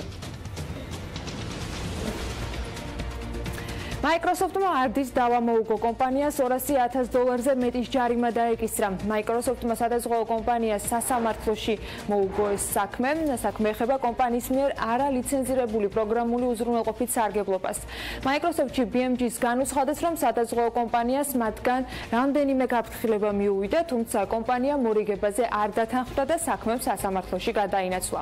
თავად Microsoft-ის იურისტი კახა შარაბიძე კი განმარტავს, რომ თბილისის საქალაქო სასამართლომ $200,000-ზე მეტის ჯარიმა დააკისრა. იურისტი ვარაუდობს, რომ სადაზღვეო კომპანია პირველი ინსტანციის სასამართლოს გადაწყვეტილებას შემდგომ ინსტანციებში გაასაჩივრებს. მოდავე მხარე ვაშინგტონში რეგისტრირებული Microsoft-ის დედა კომპანია გახლავთ. Microsoft-ში ამბობენ, რომ საქმე საქართველოსთვის სტანდარტულია, რადგან საკმაოდ ხშირია შემთხვევები, როდესაც კომპანიები არალიცენზირებულ პროგრამულ უზრუნველყოფას იყენებენ. ამასთან განმარტავენ, რომ ბოლო 1 წელში მნიშვნელოვნად შემცირდა არალიცენზირებული პროგრამული უზრუნველყოფის გამოყენების შემთხვევები. მიზეზად კი კომპანიისათვის შეღავათიანი შეთავაზებები სახელდება. რაც შეეხება არდის პასუხებს, მათ მიმართვის მიუხედავად მედიისათვის განმარტების გაკეთება არ ისურვეს. შრომის ინსპექტორები ობიექტებს წლის ბოლოდან შეამოწმებენ. ჯანდაცვის სამინისტრომ იმ სექტორების ნუსხა შეიმუშავა, რომელზეც შრომის უსაფრთხოების შესახებ კანონის მოქმედება გავრცელდება. საუბარია 11 სექტორზე, რომელშიც შედის როგორც მშენებლობა, მრეწველობა, მეტალურგია, ნავთობისა და გაზის მოპოვება, ისე ქიმიური მრეწველობა, ტრანსპორტი და რადიაციულ გამოსხივებასთან დაკავშირებული საქმიანობა. ჯანდაცვის სამინისტროს შრომის და დასაქმების პოლიტიკის დეპარტამენტის ხელმძღვანელი ამბობს, რომ ნუსხა უკვე გადაგზავნილია სოციალურ პარტნიორებთან და მას შემდეგ, რაც დოკუმენტი შეთანხმდება, ინსპექტირების შესახებ კერძო სექტორ შესაბამისი პროცედურების გავლის შესახებ ეცნობება. ხოვთ შევახსენებთ კომპანიებს თქვენი ეთერის საშუალებითაც ამ საშუალებითაც შეგვიძლია გამოვიყენო დარეგისტრირდნენ შემდგომ ამ შესაბამის ამ ეკონომიკურ საქმიანობათა რეესტრში რომელიც მიეკუთვნება მძიმე მავნე და საშიში პირობებიან სამუშაოებს და შემდგომ დავიწყებთ უკვე შერჩევითი კონტროლის საფუძველზე ამ მონაცემთა ბაზა როცა გვექნება დავიწყებთ უკვე შემოწმებას პირველ რიგში აი ამ სავარაუდოდ არის 11 სექტორი. ამ სექტორში შედის მშენებლობა, მრეწველობა, მეტალურგია, ნავთობის და გაზის მოპოვება, ქიმიური მრეწველობა, ასევე ტრანსპორტი. Საჯგერენაიას განმარტებით იზრდება შრომის ინსპექტირების რაოდენობა, ასევე დაგეგმილია ინსპექტორების შესაბამისი აპარატურით აღჭურვაც. კონკრეტულად კი ეგრეთ წოდებული ბოდი კამერებით. ჯანდაცვის სამინისტროში ამბობენ, რომ ეს გამჭვირვალეს გახდის ინსპექტირების პროცესი და ყველა ინსპექტირება, რომელიც იქნება გეგმიური თუ დაუგეგმავი, ჩაწერილი იქნება და შესაბამისი სოფტის პროგრამის გზით ცენტრალურ ბაზაში ასახული. იმისთვის, რომ არ მოხდეს გარკვეულწილად მისი დაკორექტირება. ამ დროისათვის ჯანდაცვის სამინისტროს 25 ინსპექტორი ყავს. ასევე საჯგერენაია ამბობს, რომ დაგეგმილია მათი 15-ით კიდევ გაზრდა. ჯამში უწყება ახლო მომავალში სისტემის 80 ინსპექტორი დაკომპლექტებას აპირებს. ჩინეთის ტრანსპორტის მინისტრი საქართველოს პირველი ვიცე-პრემიერის ეკონომიკის მდგრადი განვითარების მინისტრის შეხვედრაზე აღნიშნავს, რომ საქართველო აქტიურად მუშაობს პარტნიორ ქვეყნებთან ერთად ტრანსკასპიური საერთაშორისო სატრანსპორტო მარშრუტის იგივე შუა დერეფნის განვითარებაზე. ამ საერთაშორისო მარშრუტის მეშვეობით კი 2015 წლიდან ჩინეთიდან სარკინიგზო საკონტეინერო გადაზიდვები ხორციელდება. შემუშავებულია გამჭოლი ტარიფი სრულ მარშრუტზეც. ვითხოვეთ ჩინეთის როგორც ცენტრალური ხელისუფლებიდან, ასევე ადგილობრივი ხელისუფლებიდან ტრანსკასპიური სატრანსპორტო მაგისტრალის, იგივე შუა მაგისტრალის პოპულარიზაცია, რაც ნიშნავს იმას, რომ ჩვენ მოვახდენთ ჩვენი შესაძლებლობების პოპულარიზაციას გარკვეული პროვინციების მიმართულებით. ამავდროულად ჩვენ ვისაუბრეთ იმაზე, რომ ჩინეთის ხელისუფლებამ განიხილოს ფინანსური მხარდაჭერა აღნიშნული კორიდორის და იმ ტვირთების, რომელიც ამ კორიდორში არის მოსაზიდი. საპარტნიორო ფონდის კაპიტალში ცვლილებებია საქართველოს მთავრობის განკარგულებით ქონების მართვის სააგენტომ სახელმწიფო საკუთრებაში არსებული არასასოფლო სამეურნეო დანიშნულების მიწის ნაკვეთები გადასცა. საუბარია ოზურგეთის მუნიციპალიტეტებში დაბაურებში და ნატანებში მდებარე 6560 კვადრატული მეტრის მიწის ნაკვეთებსა და საჩხერეში ფეიქრების ქუჩაზე მდებარე 1086 კვადრატული მიწის ნაკვეთის გადაცემაზე.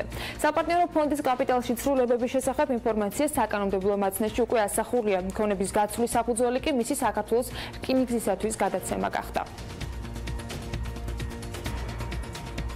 მწვანე საფარის გარეშე დარჩენილ თბილისში გამოსავალი ვერტიკალური გამწვანებაა. ასეთია ბიოლოგიის მეცნიერებათა დოქტორის პოზიცია და რჩევა BMG-ის დახმარებით შესაბამისი ორგანოებისათვის იმისთვის, რომ ჟანგბადის წყარო გქონდეს.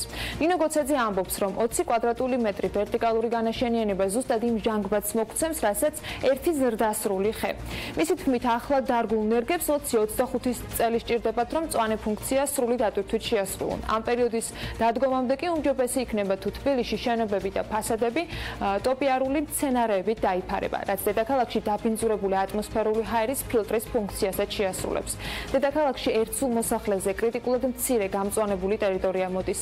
2000 წლების დასაწყისში ერთ სულ მოსახლეზე 4.5 კვადრატული მეტრი გამწვანებული ტერიტორია იყო, მაშინ როცა განვითარებულ ქალაქებში ეს მაჩვენებელი 20-50 კვადრატული მეტრის ტოლია. 2014-17 წლებში აფხაზი და ოსი პაციენტების მკურნალობაზე სახელმწიფო ბიუჯეტიდან 17 მილიონი ლარია დახარჯული. სამედიცინო ომსახურება კი 6188 პაციენტმა მიიღო. მათ შორის 3595 აფხაზი იყო და 2650 ოსი. ოკუპირებულ ტერიტორიებზე მცხოვრებ ადამიანებს ყველაზე ხშირად ონკოლოგიის, ონკოჰემატოლოგიის დაავადებების დროს ჭირდება დახმარება. ხშირად მიმართავენ მედიკამენტების მოთხოვნით ზოგადი ქირურგიის, გინეკოლოგიის საჭიროების დროს. ოკუპირებულ ტერიტორიების მიმართ საქართველოს პოლიტიკის თანახმად კი სახელმწიფო ვალდებულია, რომ შეიმუშაოს ოკუპირებულ ტერიტორიებზე სამშვიდობო პროცესის საინიციატივო წინადადებები და ფორმატები, წარმართოს სამშვიდობო პროცესები და მონაწილეობა მიიღოს მათში.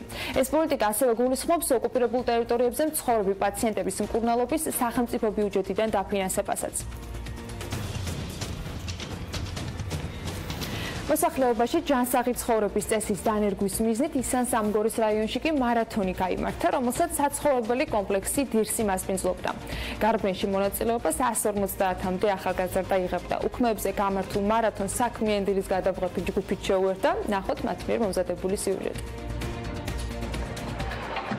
პირბინოთ მომავლისკენ. ამ სახელწოდებით ისნის რაიონში მარათონი მოეწყო, რომელსაც საცხოვრებელმა კომპლექსმა დირსმა უმასპინძლა. ბერი გაბრიელ სალუსის გამზირიდან დირსის უბნამდე გზა 150-მდე მონაწილემ ჯანსაღი ცხოვრების პოპულარიზაციისა და მოსახლეობაში მისი ფართოდ დანერგვის მიზნით გაირბინა. კომპანია ES ჯორჯია საცხოვრებელი კომპლექსი დირსი შეუერთდა მარათონს ირბინე მომავლისკენ. სწორედ ფინიში ჩვენს კომპლექსში გაიმართა და გამარჯვებულების გამოვლენა, რის საშუალებაზეც ჩვენი გარემო თავისუფლად ძლევა. ჩვენ მომავალშიც გავაგრძელებთ მსგავსი აქტივობების მხარდაჭერას, რადგან ვფიქრობთ, რომ ჯანსაღი ცხოვრების წესი ნამდვილად არის გზა ჯანმრთელი წარმატებული მომავლისკენ. გარბენში გამარჯვებული ლაშა ღონღაძე გახდა, რომელმაც გარდამავალი თასი და სპორტული კომპლექსისგან ერთწლიანი ულიმიტო აბონემენტი მიიღო. მედლებით, სიგელებითა და სამახსოვრო საჩუქრებით დაჯილდოვდნენ მეორე და მესამე ადგილზე გასული მონაწილეებიც. მონაწილეობას ვიღებდი დირსისა და ისან-სამგორის მიერ ორგანიზებულ გარბენში, რომელშიც დავიკავე პირველი ადგილი, რითაც ძალიან გახარებული ვარ. მე მხარს უჭერ სპორტულ ღონისძიებას და მოხარული ვიქებით, უხშირად იქნება ასეთი გარბენები, რაც ხელს შეუწყობს სპორტის განვითარებას ახალგაზრდებში. ისან-სამგორის რაიონში მსგავსი ტიპის მასშტაბური მარათონი პირველად ჩატარდა. ღონისძიების ორგანიზატორები აცხადებენ, რომ მარათონი ყოველწლიურ ხასიათს მიიღებს და ჯანსაღი წესის პროპაგანდის მიზნით სხვადასხვა ღონისძიებები დაიგეგმება. ჩვენ ვფიქრობთ, რომ ჯანმრთელობა ეს არის ყველაზე დიდი ინვესტიცია, რასაც უნდა გავუფრთხილდეთ და დღეს ამ მარათონში მონაწილეობით ირბინე მომავლისკენ ჩვენ ახალგაზრდებთან ერთად ავირჩეთ ჯანსაღი ცხოვრების წესი. და ვფიქრობ, რომ ეს არის ძალიან სწორი არჩევანი. გვაქვს გარდამავალი თასი, გვიმასპინძლა დირსმა, რისთვის მას ძალიან დიდი მადლობა, ასევე სხვადასხვა კომპანიებმა, რომ ჩვენს რაიონში არიან და აღწესეს სხვადასხვა საინტერესო პრიზები ჩვენი ახალგაზრდებისთვის და ყველაზე მნიშვნელოვანი რაც არის, რომ ეს იყო ახალგაზრდების ჩართულობით დაორგანიზებული და გაკეთებული ღონისძიება. მარათონის პარტნიორები იყვნენ კომპანია ES ჯორჯია დირსი, ასევე სპორტ კომპლექსი ფიტნეს 31, რედბული ბარი, კაქტუსი და წყალი ბაგურიანი. ემილ ავდალიანის დღევანდელ ვიდეო ბლოგში კი დღეს მოგიყვებით კინოთეატრები. აპოლოზე ნამდვილად გამორჩეულ ძეგლზე, როგორც არქიტექტურის, ასევე კინემატოგრაფიის ისტორიისათვის. რუსი არქიტექტორის კოლჩინის მიერ მოდერნის სტილში აგებული შენობა 1909 წელს 30 მარტს გაიხსნა, როგორც პირველი კინოთეატრი საქართველოში. თავისი პირველადი დანიშნულებისათვის ამ შენობას პრინციპში არასდროს უღალატია. აპოლოს ისტორია კი საქმიანი დილაში ვნახოთ.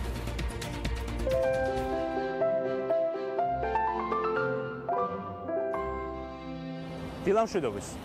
როგორი იყო პირველი კინოთეატრები ძველ საქართველოში? დღევანდელ გადაცემაში ვისაუბრებთ საქართველოში პირველ კინოთეატრზე, შენობა აპოლოზე.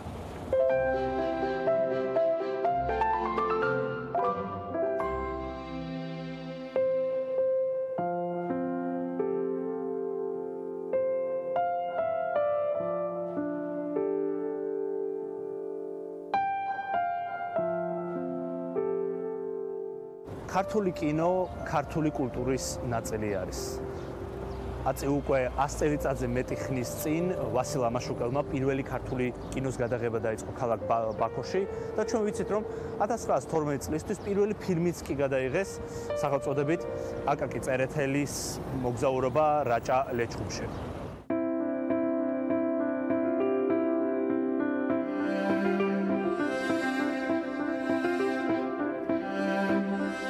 საქართველოში პირველი კინოჩვენება გაიმართა 1896 წლის 12 ნოემბერს თბილისში სათავადაზნაურო თეატრში. იმ დროს გაზეთი ვერია იუწყებოდა, რომ ჩვენება გაიმართებოდა ძმები ლუმიერების აპარატის მეშვეობით. სხვათა შორის თბილისი იმ დროს იყო ერთ-ერთი პირველი ქალაქი მთელ ევროპაში, სადაც გაიმართა ესეთი ჩვენება, ქალაქ პეტერბურგისა და პარიზის შემდეგ. პირველი კინოჩვენება ღია ცის ქვეშ გაიმართა 1905 წელს მუშტაიდის ბაღში. 1910 წლისთვის თბილისში იყო 5-ოდე დიდი კინოთეატრი, მათ შორის მინიონი, კოლიზეი, ლირა და აპოლო.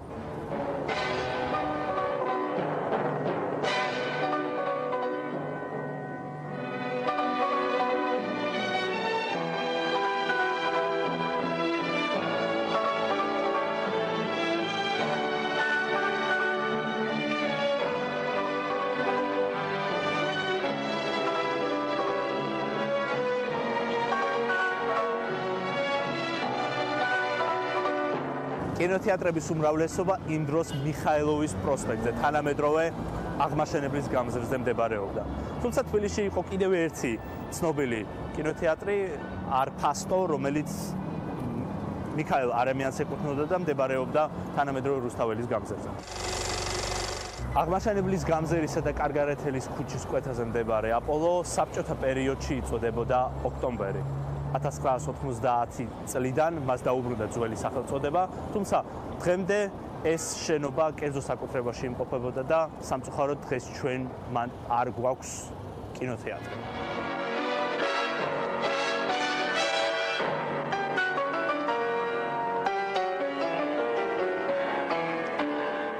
მიუხედავად იმისა, რომ აპოლო გაიხსნა 1909 წელს, სამუშაოები შენობის შიგნით გაგრძელდა მომდევნო 5 წლის განმავლობაში. ჩვენ ვიცით ისიც, რომ ამ ლამაზი შენობის მოხატულება შექმნილი იყო ჩეხი არქიტექტორების მიერ. ხოლო რაც შეეხება უშუალოდ შენობის არქიტექტორს, აქ ჩვენ გვაქვს დაუზუსტებელი ინფორმაცია და ერთ-ერთი ვარაუდის მიხედვით ეს შეიძლება ყოფილიყო ლეოპოლდ ბილეფელდიც.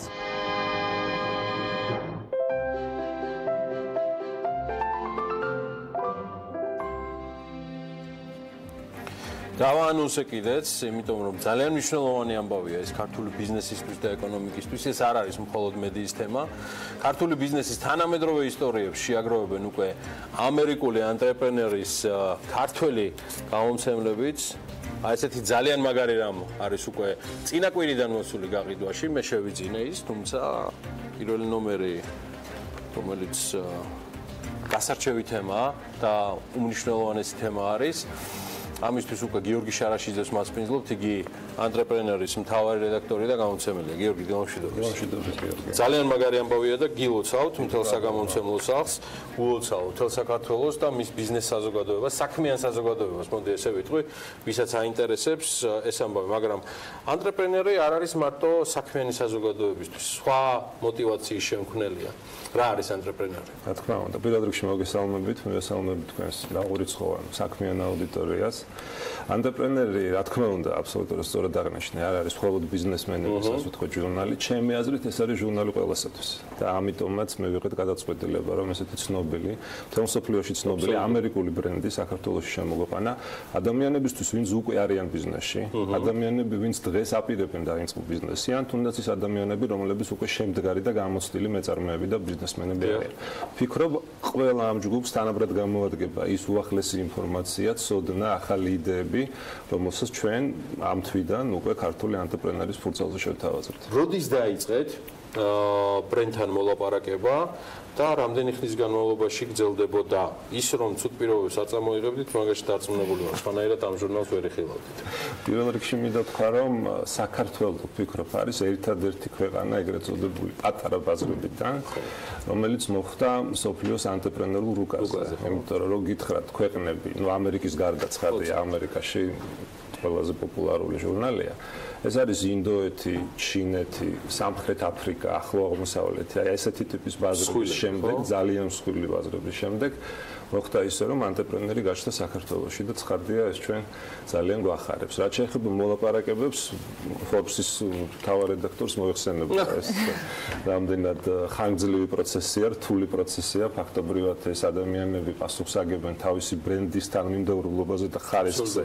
პრინციპში ვირტუალურად იმდენად რამდენადაც მოიხსენება და მაყურებელმა უნდა იცოდეს, რომ ეს არ ხდება ჩვენ რაღაც ხშირი კონტაქტი ადგილზე და ფიზიკური შეხება და ამიტომაც პირობებიც არ არის ისეთი ანუ ჩვენთვის ანტრეპრენერი არის ჟურნალი ანტრეპრენერი არის ზუსტად იგივე кейსი, ზუსტად იგივე ანტრეპრენერული кейსი, როგორ кейსებზეც ვაპირებთ დავწეროთ და გავაშვებთ ქართულ ანტრეპრენერში. ასე რომ აქ ძალიან საინტერესო მოგზაურობა გველის ჩვენ თვითონ წინ ჩვენს მეგობრებთან, იმ ქართულ ანტრეპრენერებთან ერთად ვის შესახებაც დაიწერება ჟურნალის ფურცლებზე და ასევე მინდა გითხრათ, რომ ძალიან მალე ჩვენ ჩავუშვებთ ვებ პორტალს, რომელიც იქნება შეიძლება ითქვას ინფორმაციის არა ზღვა, არამედ ოკეანე, მინდა გითხრა, იმდენად ამოუწურავი, თანამედროვე და ყველასათვის საინტერესო ინფორმაცია შევთავაზებთ უკვე ონლაინ რეჟიმში ქართულ მკითხვებს. პირველი ნომრის ყდაზე არის ესეთი გარისკე მიზნისთვის წარწერა.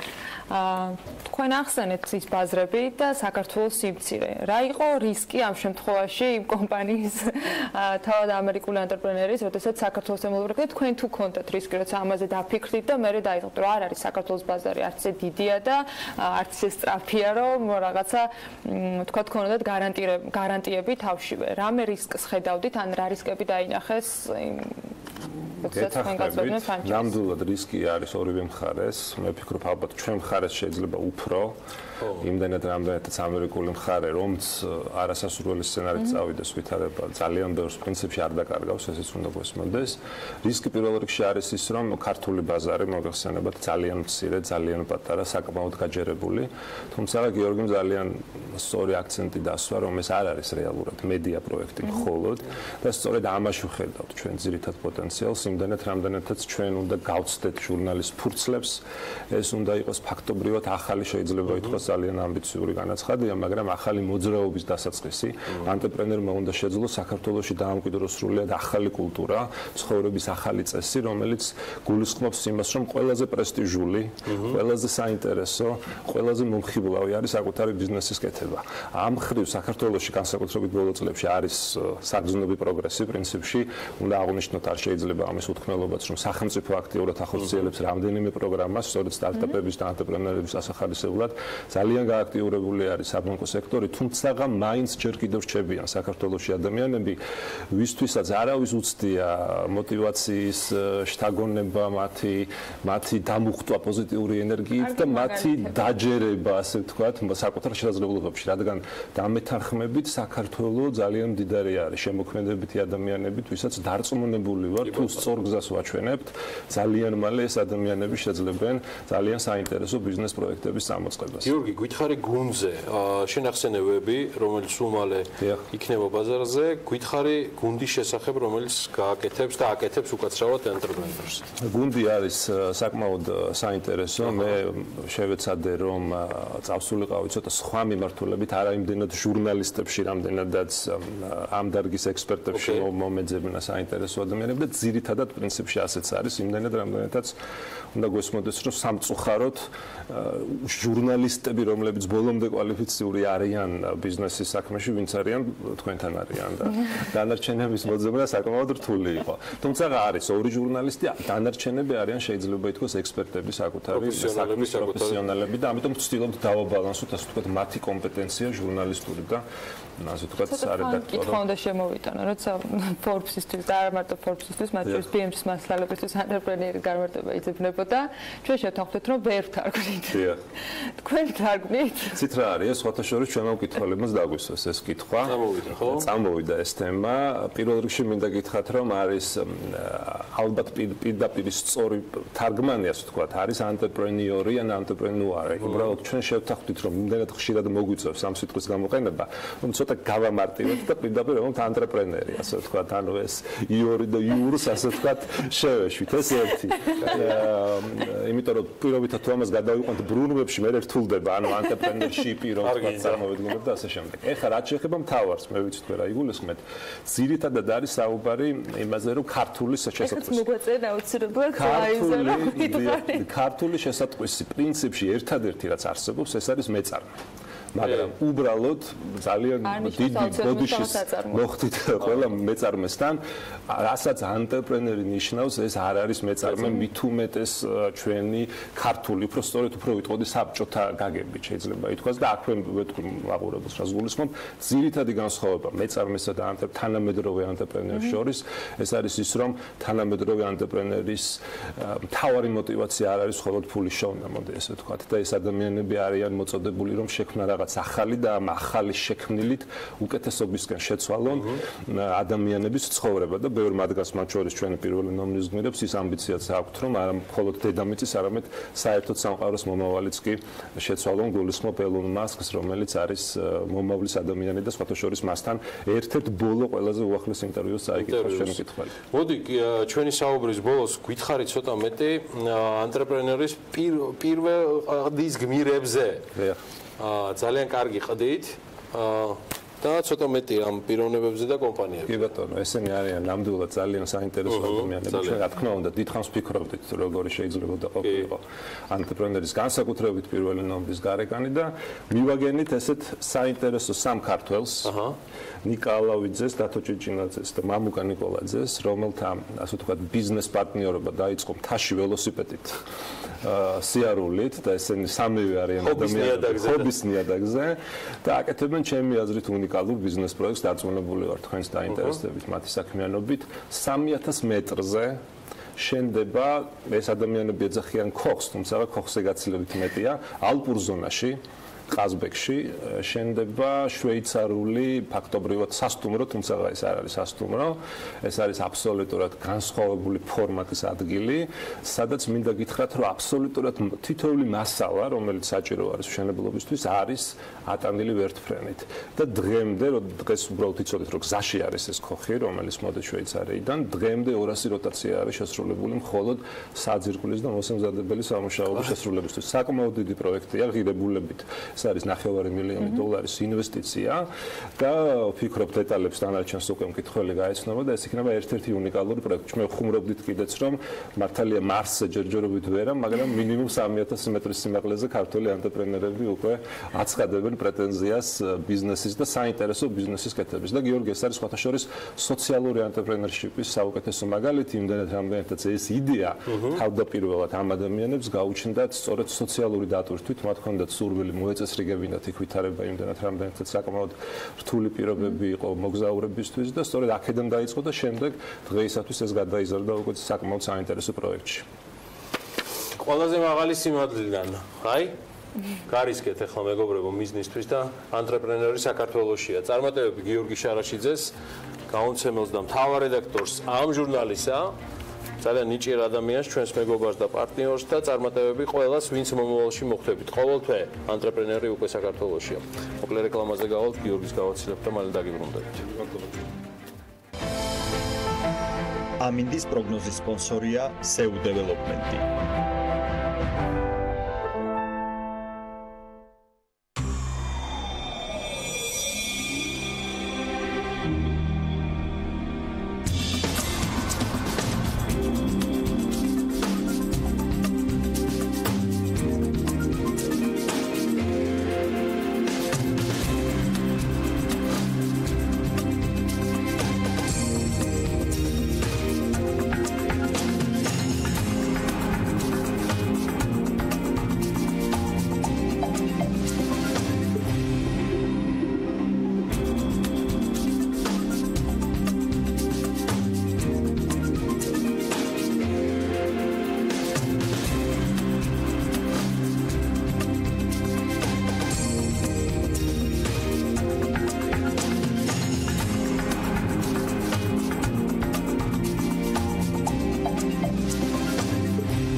ამინდის პროგნოზის სპონსორია SEU დეველოპმენტი.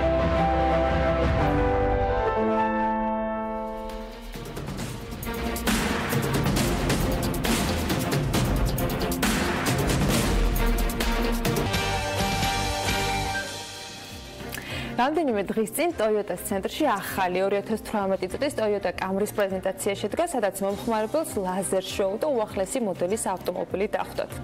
მოკლედ შთაბეჭდილებებს ნამდვილად არ უჩიოდნენ იქ მისვლის სტუმრები. რითი განსხვავდება ის წინა მოდელებისგან და როგორია მისი მახასიათებლები, ამას ლევან თაღიაშვილი მოგვიყვება.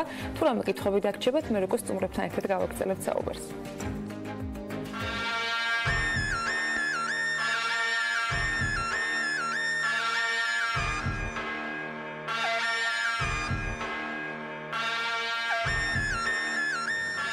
ეს 2018 წლის Toyota Camry-ა.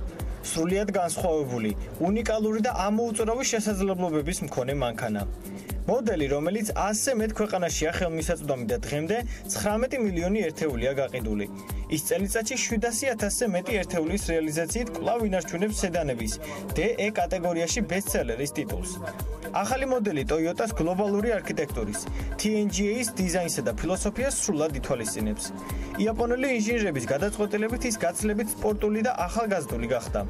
მისი თვლების ბაზა 50 მმ-ითაა გაზრდილი, რაც მეტ დინამიკასა და სივრცეში აისახება. გარდა ამისა, მძღოლის სავარძელი 20 მმ-ით უფრო ღრმადაა მოთავსებული. შესაბამისად, მისი მართვისას თავს უფრო სპორტულად გრძნობთ, რაც წინა მოდელებში არ იყო შესაძლებელი.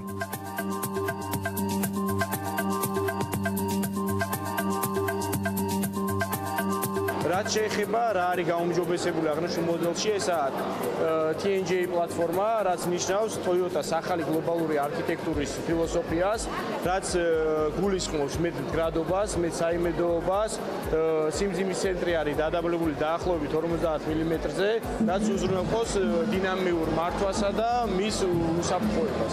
ოფიციალური გაყიდვები იწყება დღიდან აღნიშნული მოდელის და ნებისმიერ მსურველს ტესტ-დრაივის შემთხვევაში შეუძლია მობრძანდეს უნივერსიტეტის ქუჩაზე, წინასწარი ჩაწერით და განახორციელოს აღნიშნული მოდელის მართვა. რაც შეეხება სხვა მახასიათებლებს, მას გააჩნია 2.5 ლიტრი მოცულობის 4 ცილინდრიანი ძრავი და ასევე 3.5 লিტრიანი V6 აგრეგატით. ახალია 8 საფეხურიანი სივითი გადაცემათა კოლოფი, ანუ ეგრეთ წოდებული ვარიატორი. ასევე გაუმჯობესებულია ხმის იზოლაცია და მაღალ სისწრაფეზეც კი სალონში სრული სიჩუმე ნარჩუნდება. თუმცა მთავარი გარეგნული თვისება მაინც დიზაინშია.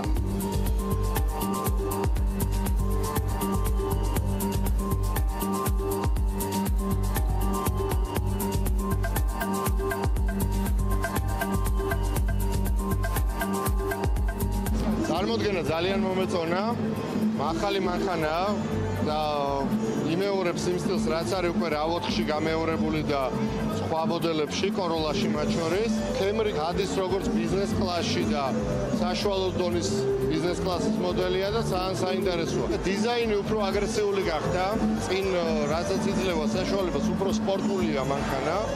მომხმარებელს ახალი 2018 წლის Toyota Camry შეძენა დღიდან შეიძლება და მისი ფასი 60.800 ლარი იქნება.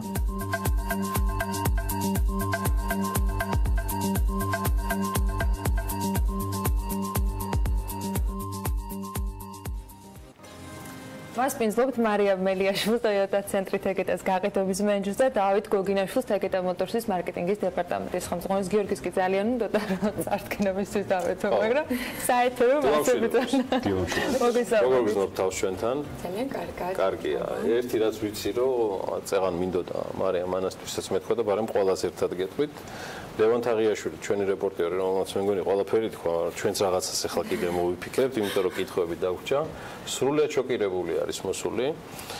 მიუხედავად იმისა, რომ არსებული კანონმდებლობა გვავალდებულებს, რომ დოლარში, ანუ უცხოურ ვალუტაში აღარ გამოვაცხადოთ, ეს ფასი აღნიშნული ავტომობილისა შეიძლება ითქვას, რომ ეს ფასიც აშკარად ხელმისაწვდომია იმ მომხმარებლისთვის და სეგმენტისთვის.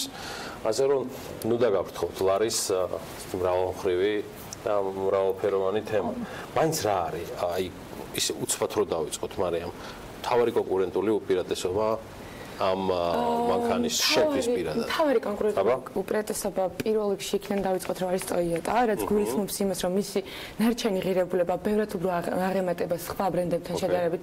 ანუ მაგალითად სხვა ბრენდის ავტომობილი დაახლოებით 3 წლის მერე თუნდაც საგარანტიო პერიოდის გასვლის შემდეგ ბევრად უფრო ნაკლები ღირს ვიდრე Toyota. ფასზე ამბობ, ხო? ფასზე ამბობ, ამ შემთხვევაში რადგან ფასი შენარჩუნებადი, კი? კი, ანუ ფასი შენარჩუნებულია, კიდევ პლუს აღნიშნეთ, რომ ფლობის ღირებულება არის ბევრად უფრო მაღალი, დაბალი, უბრალოდ.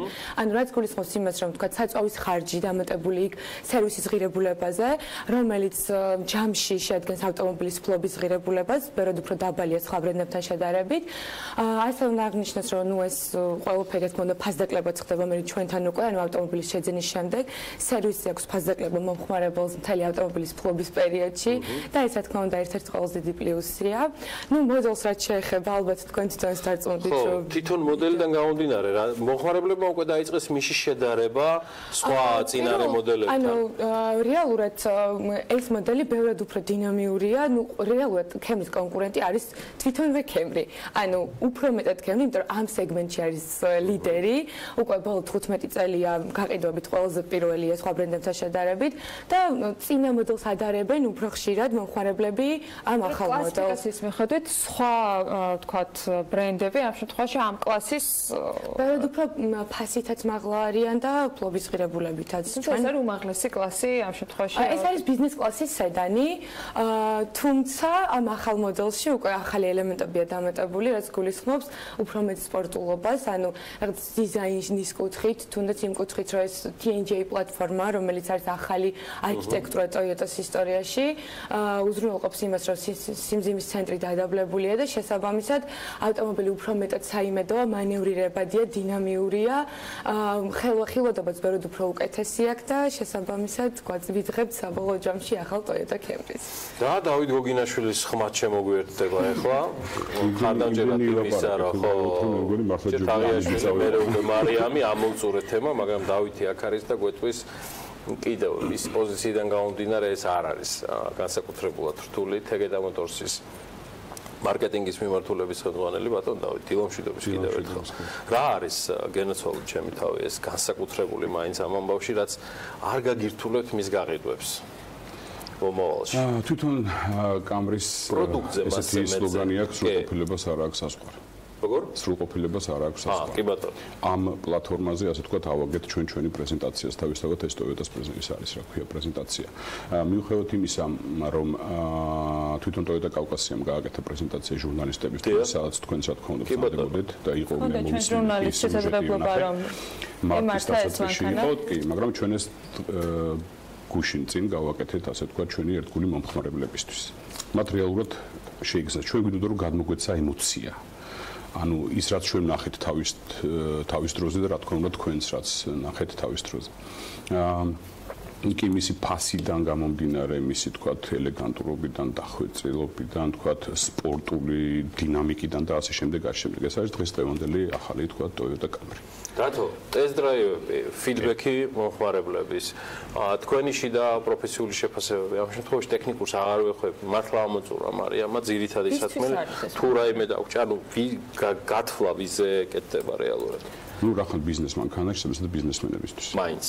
ნუ შეიძლება ესე თქვა, მაგრამ დღეს ბიზნესი რა არის? ტრანსპორტულია, დღეს ბიზნესი რა არის? ანუ უფრო რაღაც სპორტულია, ხო? უფრო რაღაც ეს სწრაფი არის. და ეს ყველაფერი ამან გააერთიანა, იმიტომ რომ ფაქტობრივად დრო არაფერი შეარჩება, რა თქმა უნდა, მაგრამ დახვეწილი Toyota-ს რა გამოარჩევს პრინციპში არის მხოლოდ რაღაც რამოდენიმე კრიტერიუმით შეიძლება შევაფასოთ, ხო? გარდა თქვა სხვა კრიტერიუმისას, რომელიც შეიძლება პროფესიონალურად რაღაცა თქვა აუხსნათ, მაგრამ ეს რა არის? ეს არის ხარისხი, ეს არის გამძლეობა, კომფორტი, უსაფრთხოება, ხო? და ეს ყველაფერი ერთად ასე თქვა შერწყმული არის თქვა Toyota-s ბრენდის ავტომობილებში. ზოგადად. მაგრამ რაღაც დამატება გინდოდა ბატონო. მე მგონი. არა, ძირითადად ეს ახალგაზრდული ბიზნესი, სპორტული, თან ეს ყველაფერი რო ეხავება მოცულობა, ზომას, კომფორტი, დიზაინი ინტერიერული, ექსტერიერული, ანუ ყველაფერი რაღაცა ერთია. გაპარკინგებაზე არ არის ისეთივე პრობლემები, როგორც წინა. რეალურად ხო ხილვადობა ბეროდ რო გამარჯვებსობლე როგორც აღნიშნეთ, მაგრამ ყველა მოდელი აღჭურვილია უკანა ხედვის კამერით, სენსორებით, 5 კომპლექტაციაა წარმოდგენილი და ამ 5 კომპლექტაციიდან უკვე მომხმარებელს შეუძლია მოვიდეს და ამორჩეს მისი მოთხოვნებიდან მიხედვით სასრუველი კომპლექტაცია. ასევე ქალბატონებზეც იზრუნა Toyota Camry შემქმნელმა ინჟინერი იყო ჩამოსული, მისი მთავარი ინჟინერი საქართველოში ცოტა ხნის წინ და როგორც მან აღნიშნა, დახვეწილი ინტერიერი, ანუ ფორმები, თვითონ ინტერიერის ფორმები, რაც არის გაკეთების გრძელი ფორმები, რაღაც ცოტა წაწვეტებული რაღაც დიზაინი, როგორც თვითონ აღნიშნა, უფრო ძირითადად აი ქალბატონებსაც რომ მოეწონოთ ამისთვის შექმნა და ამიტომ ქალბატონებზეც იზრუნა. რა სად უფრო კომფორტულია ასეთი მანქანით გადაადგილება? ეს არის ყოველდღიური, თუ უფრო გრძელ შორმანძილზე, როგორც იცახიან ხოლმე სამგზავრო ავტომობილი, ანუ სად გრძნობ კომფორტს უფრო მეტად, თუ ორივე შემთხვევაში ორივე ერთიანი? ორივე შემთხვევაში. ნებისმიერ შემთხვევაში თავისთავად ეს არ არის, რა თქმა უნდა, კალებში ოფროუდის ავტომობილი, რა თქმა უნდა, მაგრამ თავისუფლად შეიძლება, თქვა ასეულობით, ალბათ კილომეტრის გავლა. თქვა უნდა ეს მცხოვრებზეც არის დამოკიდებული თავისთავად, ნუ იღლება, არ იღლება, მაგრამ დამჯერეთ დამეწმუნეთ, რომ ნამდვილად ინტერესი დღის მდგომარეობით, მარიამ დავით. რეზუმირებისკენ წავიყვანოთ. როგორ შეიძლება შევაფასოთ ამ მოდელის მიმართ? გამომდინარე იმ წინარე, ასე ვთქვათ, coverage-დან, რაზეც იზრუნა Toyota კავკასიის ოფისმა, რაზეც ზრუნავს Toyota Tegeta Motors-ი. როგორ დაიტესტა ეს მანქანა? გულისხმობ არა მხოლოდ test drive-ზე. Test drive-ი ნახეთ ლაივში საოცრებაა. მაგრამ ეხლა მაინტერესებს, კი, ნამდვილად. ეხლა მაინტერესებს მომხმარებლების დამოკიდებულება. პირველი გზავნილები რა გაქვთ? რეალურად მომხმარებელი საკმაოდ ინტერესებული ამ მოდელით. ძირითადად ძველი Camry-ის მფლობელები არიან განსაკუთრებით დაინტერესებულები, რომლებსაც არიან, იმიტომ რომ ერთხელ თუ გამოცდი და ამ სედანს მე უკვე ხვდები რომ სხვა გზა აღარ გაქვს. რეალურად ან ცდილობენ რომ მოდელი განაახლონ, დაინტერესება საკმაოდ დიდია, განსაკუთრებული პოპულარობით სარგებლობს 3 და 5 ბენზინის ძრავზე მყოფი ავტომობილი, რომელიც 301 ცხენის ძალას ავითარებს და ну საკმაოდ ცეთი მოთხოვნადია, ну ყველა ძრავი, მაგრამ განსაკუთრებით ეს. მე 1 და 3 ვართ. ეს უზიარ. ამას ვარ დავამატებდი ბატონო. რა ვიცი რა დავამატებდი. მე მოგზეთ ისტორია თქვენთვის. დიახ. აი, წარმოიდგინეთ ყოველთვის როცა ესე ახალ პროდუქტს წარმოადგენთ ხოლმე, მაგრამ აი თქვენ მაინც პირველად ახართ მე და დავიც რაღაც ისტორია ლოგოს. არც თუ ცირედი და აი წარმოადგენთ მაგალითად ეს რა მაგარი ჭიქა გამოვიდა და რა წინასწარ ვიცით რომ 3-4 თვეში ისევ უმასპინძლებთ მარიამს და დავით და ახალი სუპერ ახალი მოდელი იქნება და Toyota წარსადგენი და ამაზე რა მემართება იცი წინასწარ მინდა ხოლმე თქვა რომ აი 4 თვეში რომ მოხვალ რა სიტყვი რა საპირე წინა იყო გარინჩა ეხა არის პელე ხო მე ვისწრებდი რომ 4 თვეში 4 თვეზე უფრო ადრე ანუ მე გეტყვით კი იცვლება რა თქმა უნდა წელს ეხა აი რამდენი წელოდები წელს ახლობით 3 მოდელი იქნება სხვადასხვა კატეგორიის არა, მაგდენი არ იქნება. ეს ზუსტად ჩვენ არ ვიცით, რა თქმა უნდა, ნუ გადაწყვეტს, რა თქმა უნდა, ეს Toyota გლობალი, რა თქმა უნდა, მაგრამ ჩვენც უწყობთ, ასე ვთქვათ, ფეხს, რიტმს თავისთავად და მაქსიმალურად ვცდილობთ ხოლმე ჩვენი მომხმარებელი, ასე ვთქვათ, ძალიან მოკლე დროში ინფორმატიულობის მეწოდების, ვთქვათ, მომში ჩავატიოთ და ვადაში მოკლე დროში მოეწოდოთ, რა თქმა უნდა, ინფორმაცია და პრეზენტაცია და ასე შემდეგ. თუმცა Toyota-ს ლოგოს დავაკვირდეთ მაგალითად, ხო? ერთ-ერთი თქვათ ისწრე, ანუ თავისი თქვათ სპეციფიკიდან გამომდინარეც და თავისი თქვათ იაპონური იდეოლოგიიდან გამომდინარე აღნიშნავს, რომ მუდმივი სწრაფვაა, ასე ვთქვათ, ინოვაციებისკენ, განვითარებისკენ და ასე შემდეგ და ასე შემდეგ.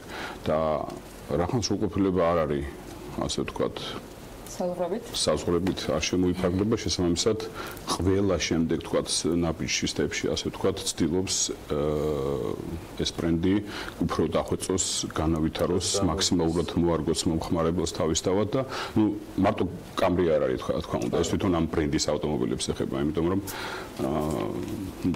წარმოიდგინეთ 80-იანი წლების დასაწყისში, როდესაც პირველი, ასე ვთქვათ, Toyota Camry გამოვიდა, დღეს ფაქტობრივად, აი, სუფთა ამბავს რო ვილაპარაკოთ, არის მიახლოებით 20 მილიონამდე. ანუ რეგლამენტაცია სიახლეების პრინციპში თქვენი აი ამ მრავალწლიანი ურთიერთობიდან გამომდინარე სათავეობისთან წარმოუდგენელია და რთულია. თუ ის მაინც რაღაცა სტანდარტს ექვემდებარება. არის დაახლოებით 4 წელიწადში ერთხელ მოდელის განახლება, 2 წელიწადში ერთხელ ხდება მინიმალური ცვლილებები, რაღაც გარკვეული დეტალების ცვლილებები და ნუ 4 წელი არის ის, როცა უკვე ველოდებით ხოლმე, ხანუ შეიძლება ცოტა გადაიწეს. გადაიწიოს, გადმოიწიოს. წარმატებები. დიდი მადლობა მოგზანებისთვის. მადლობა მარიამ მელიაშვილს, Toyota ცენტრის თეგეტას გაყიდვების მენეჯერს და დავით გოგინაშვილს, Toyota უკაცრავად თეგეტა მოტორსის მარკეტინგის დეპარტამენტის ხელმძღვანელს, აი. რეკლამაზე გავაცნობთ, გავაცილებთ და HD Forex-ი ჩვენი ახალი რუბრიკა, რომელსაც სულ რამდენიმე წუთში ჩვენი თანამძღვანელი გიორგი ბოტკოველი წარმოგიდგენ, დაგველოდეთ სულ რამდენიმე წუთში ვიწყებთ.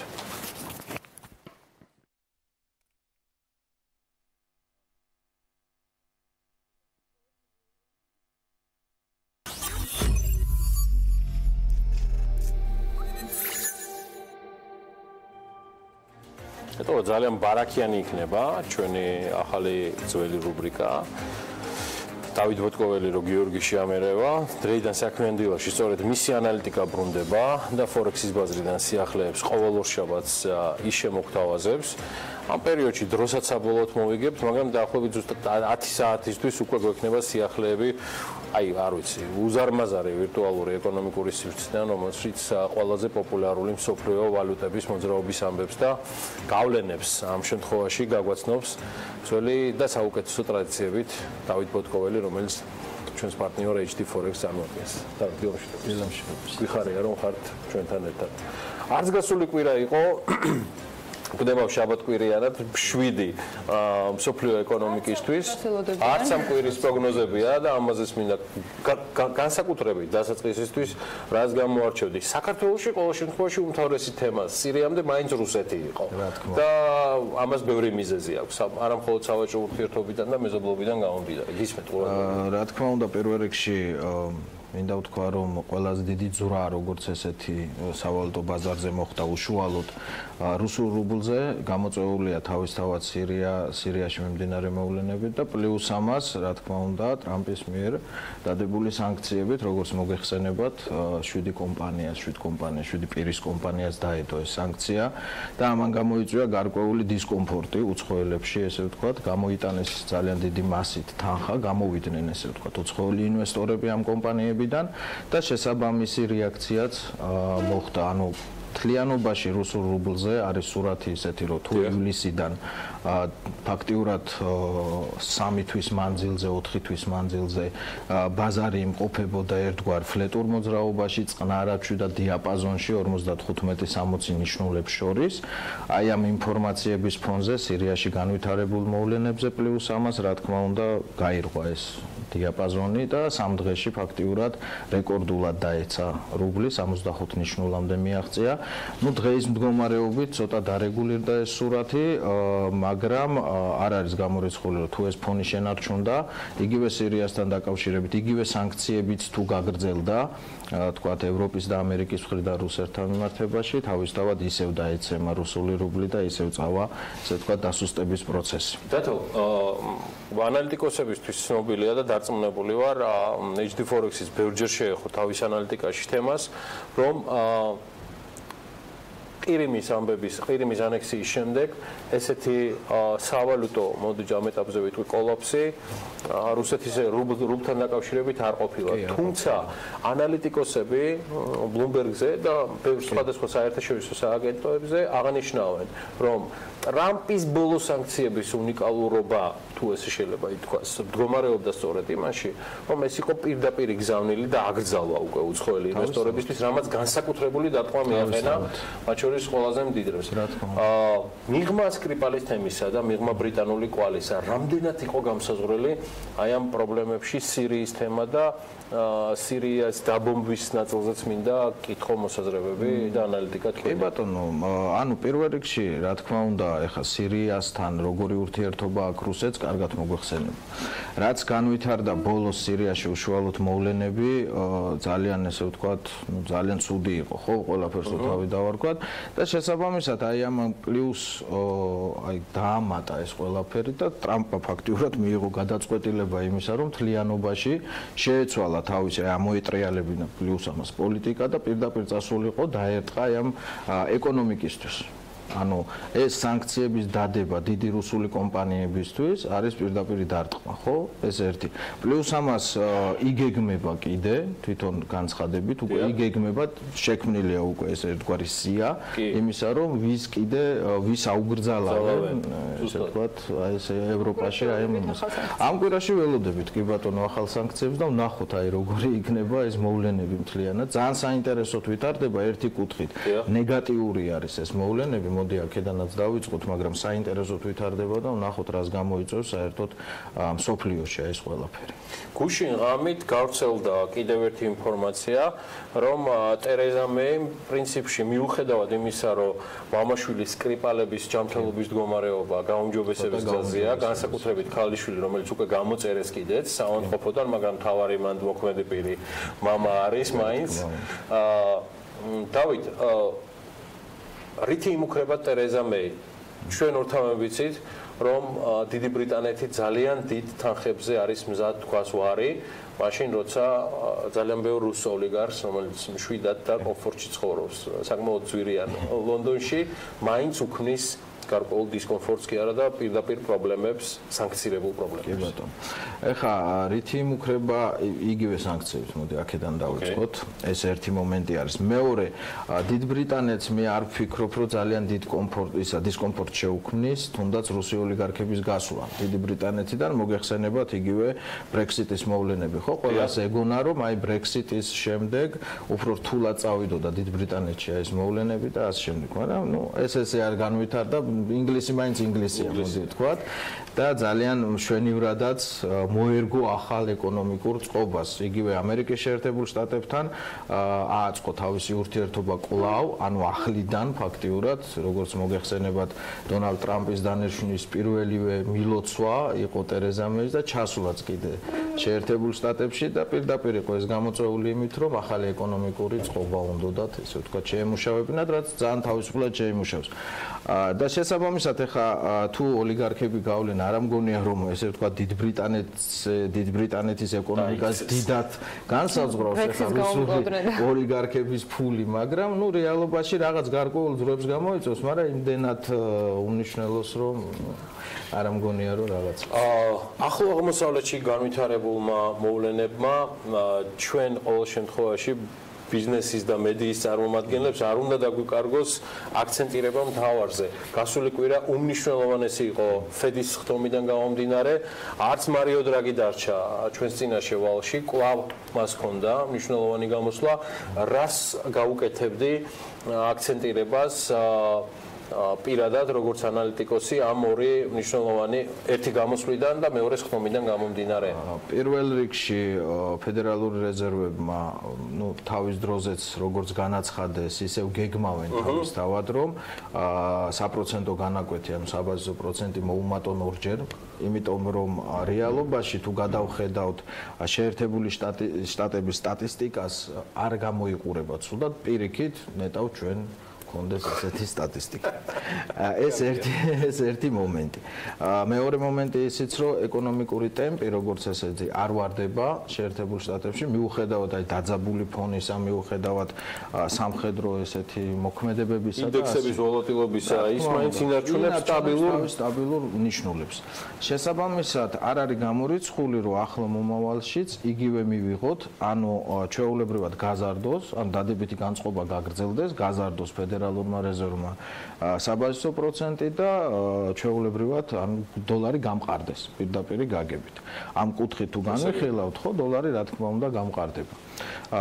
და მეორე სიტუაცია უკვე ევროპას რომ გადავავლოთ თვალი მარიო დრაგმა ფაქტიურად უნდა გადახედოს თავის მიმდინარე ეკონომიკურ სიტუაციას თვითონვე განაცხადა ფაქტიურად რომ უნდა ვთქვათ გადავხედოთ იმ ეკონომიკურ ცვლილებებს რაც უნდა განვახორციელოთ ანუ პირველი ესეთი ძალიან დიდი პრობლემა რაც ეკონომიკაში ქონდა თვითონ ევროზონას ეს იყო ინფლაციის მაჩვენებელი, რომელიც ფაქტიურად დეფლაციაში გადადიოდა, ვიდრე ან ნულის ტოლი იყო ეს. კი ბატონო.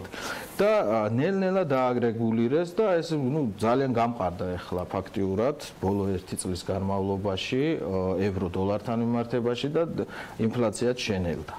შესაბამისად, თუ უნდათ რომ ევროპას რო იგივე ტემპი გააგრძელოს, რაღაც გარკვეული ცვლილებებიც უნდა შეიტანოს თავის არჩეულ ეკონომიკურ პოლიტიკაში და ალბათ ვიხილავთ მალე აი ამ ყველაფერს.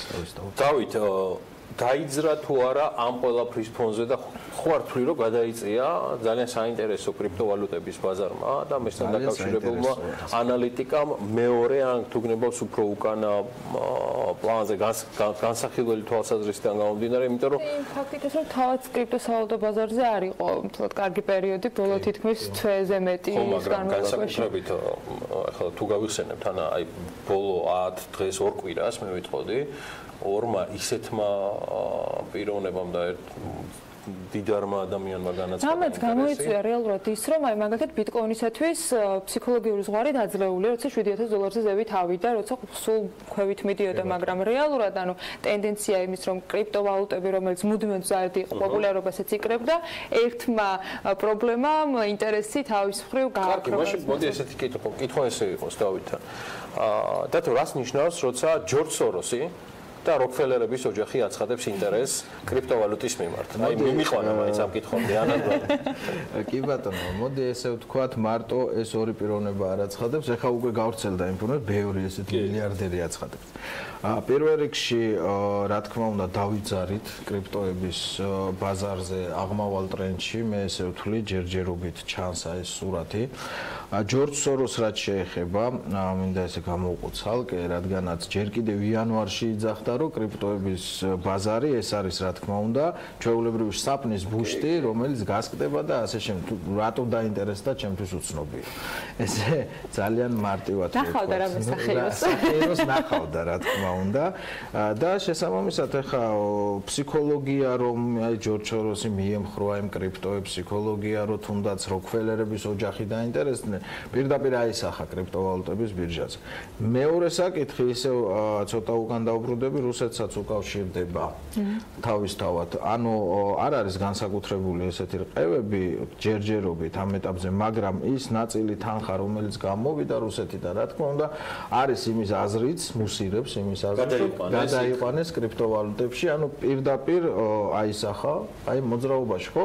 ფაქტობრივად 6000 ნიშნულიდან 8000-მდე მიაღწია, 7000-იანი ზღვარი გადალახა და ასე შემდეგ და ეხლა თუ ვთქვათ სოროსის ფონდი დაინტერესდება უკვე ძალიან მნიშვნელოვნად ამ თემით, თავისთავად ისინი ჩადებენ, ხელს შეუწყობენ ფაქტიურად ბიტკოინის ფასის ზრდაზე. თუმცა სხვადასხვა კრიპტოვალუტებზეც მოქმედებს თავისთავად ბიტკოინის ფასის ზრდა და არ არის გამორიცხული, რომ სხვაგანაც მივიღოთ ესეთი აღმავალი ტენდენციები და მიაღწიონ მაქსიმუმ. რატო ჩვენ შემდეგ შეხვედრამდე ჩემი კითხვა რეზუმირებისთვის არის შემდეგი. რას აანონსებ როგორც ანალიტიკოსი, რაც მნიშვნელოვანი იქნება, რომ ბიზნეს მედიამ მიაქციოს ყურადღება მიაქციონ ინვესტორებმა, როგორც საერთაშორისო, ასევე საქართველოში ჩვენმა ადგილობრივებმა, რა არის ის ძირითადი თემები, რაც უკვე თქვენთვის, Forex-ისთვის ჩანს ხელის გულზე, რომ მნიშვნელოვანი და განსაზღვრელი იქნება ამ კვირაში. პირველ რიგში, დღეს, მოდი დღევანდელი დღიდან დავიწყოთ, შეერთებული შტატებიდან საცალო გაყიდვები გამოდის, ეს არის ძალიან მნიშვნელოვანი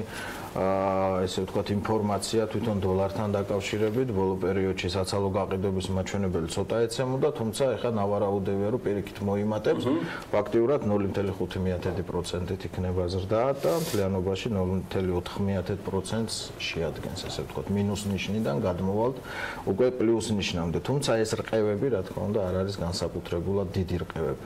მეორე მომენტი, რაც ასევე მნიშვნელოვანი არის, ეს არის უშუალოდ აი კანადაზე გამოდის ძალიან ბევრი ინფორმაცია და შესაბამისად საპროცენტო განაკვეთის შესახებ მონაცემი გამოვა წინა გასულ თვეს ფაქტიურად მოუმატეს. თუ უკავშირებ რაიმეს კანადას მიმართ?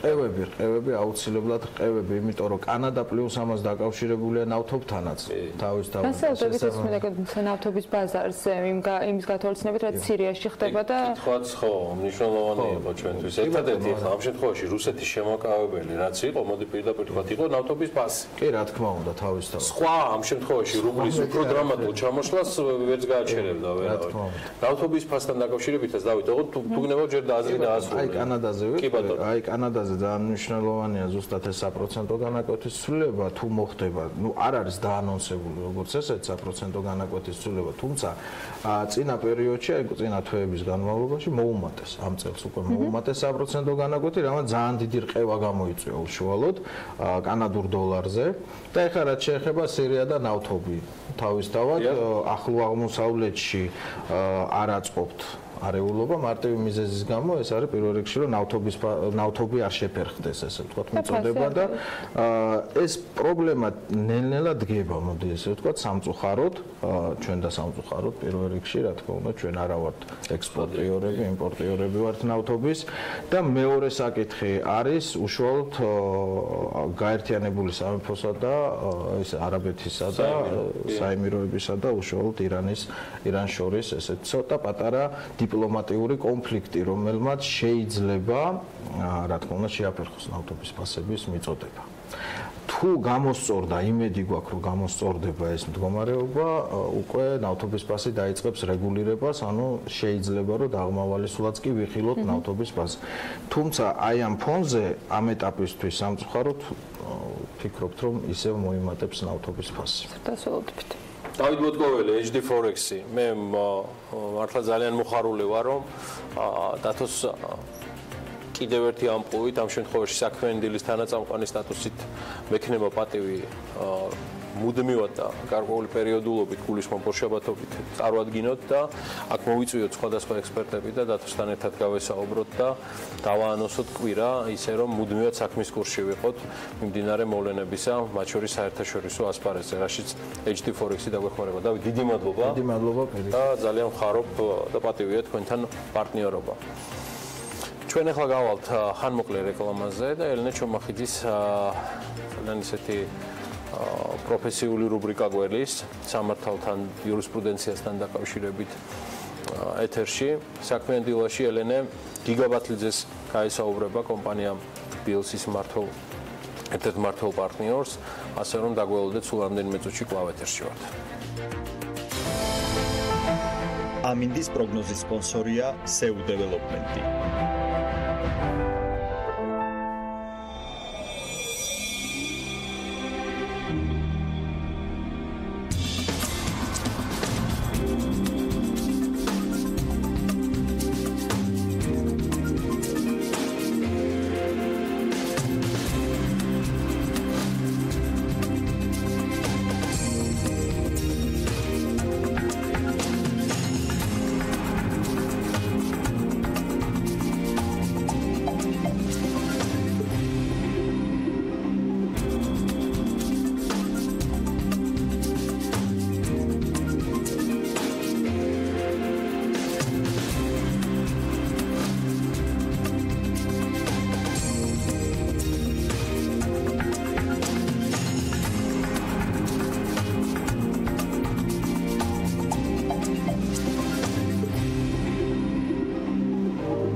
ამინდის პროგნოზის სპონსორია SEU დეველოპმენტი.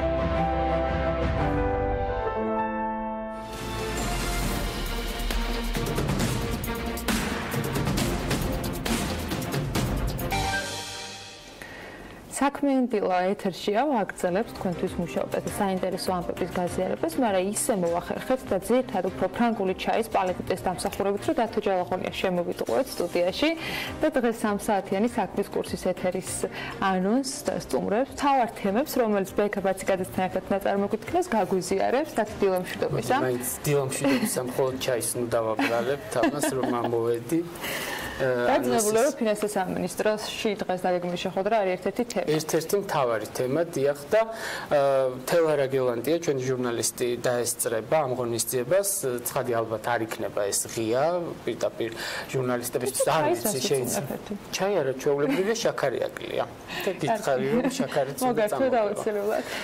რაც შეეხება თემას მამუკა ბახტაძესთან შეხვედრის საკითხს, აი ამ საკითხს მოკლედ ამოწურავს თავისი პირდაპირ ჩართვით სავარაუდოდ თელარა, მაგრამ ჩვენ მაინც ველოდებით პასუხს ფინანსთა სამინისტროსგან იმასთან დაკავშირებით ჩაგვერთვება თუ არა შემდეგ ვინმე რომ მოვისმინოთ უფრო მეტი დეტალი რა თემები შეიძლება განეხილათ, იმიტომ რომ ერთ-ერთ სატელევიზიო გამოსვლაში ახსენა მამუკა ბახტაძემ რომ მას აქვს მწვავე შეკითხვები საბანკო სექტორის მისამართით და ეს მწვავე შეკითხვები ესე ღიად გარდა ამისა რომ არ მოსწონს დაუშვათ საპროცენტო განაკვეთების ესხებზე ჩვენ და ეს უშლის მის შევხვდით ინფორმაციას არის თუ არა ამ შეხვედრაზე რაიმე ფორმით ან ვინმეთი წარმოდგენილი ეროვნული ბანკი იმიტომ რომ ფინანსთა სამინისტრო კარგია რომ ბიზნესთან თქვა ურთიერთობს მაგრამ შუამავალი ალბათ ერთის მხრივ არსებობს საქართველოს ეროვნული ბანკი იმ წესებით ყოველთვის რომელსაც მოქმედებს თუ არის რაიმე ყოველ შემთხვევაში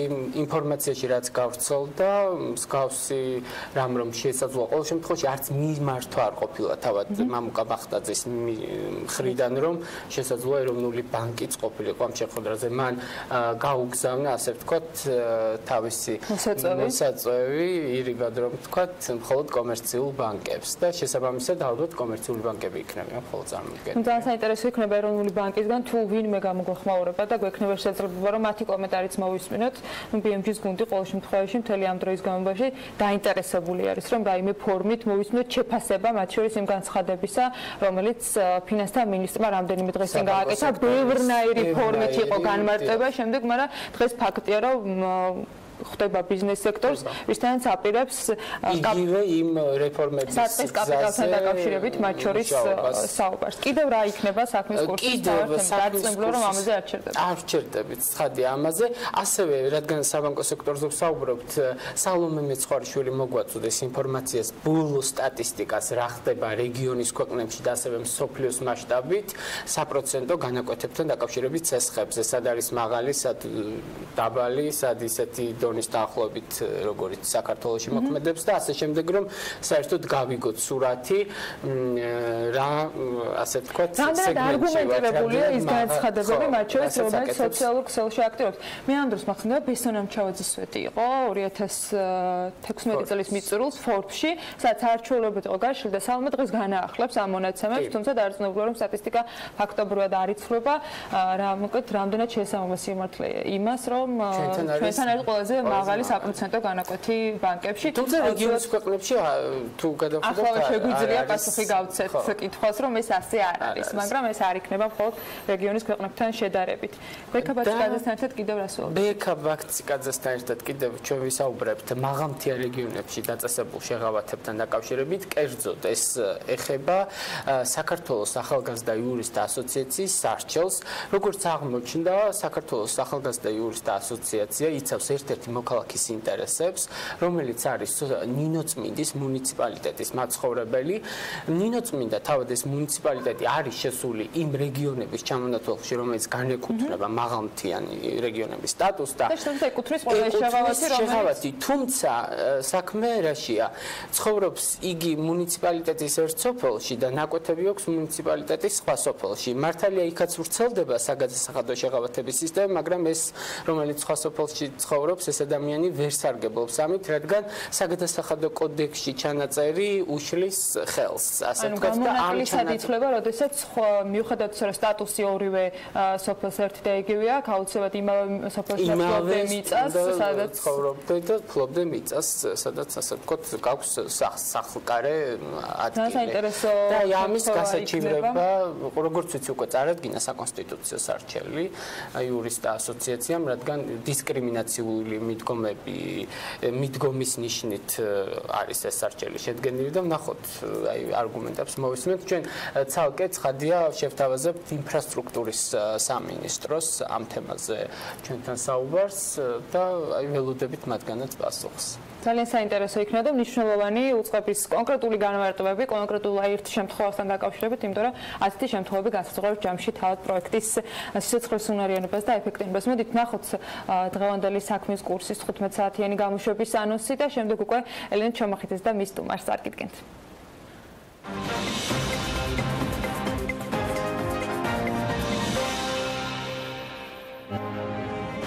წარმატებული ბანკები მუხრუჭებით და ფინანსთა მინისტრი. ამ სათაურით დისკუსია გრძელდება. კომერციული ბანკების პირველ პირებს მამუკა ბახტაძე საგნობრივი საუბრისთვის ელოდება. როგორ დასრულდება მხარეებს შორის შეხვედრა საქმის კურსი გიამბობთ.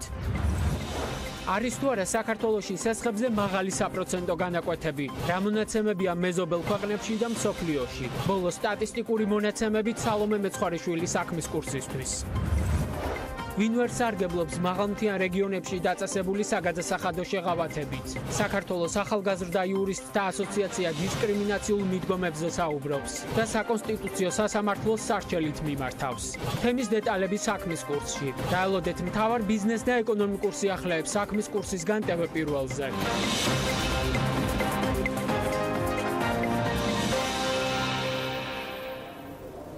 ელენე ჩომახიძის რუბრიკის დროა საქმიანი დილაში, როგორც დაგიანონსეთ, საუბრის დღევანდელი თემა კი არბიტრთა ეთიკის კოდექსია და მისი მოქმედება და გავლენები.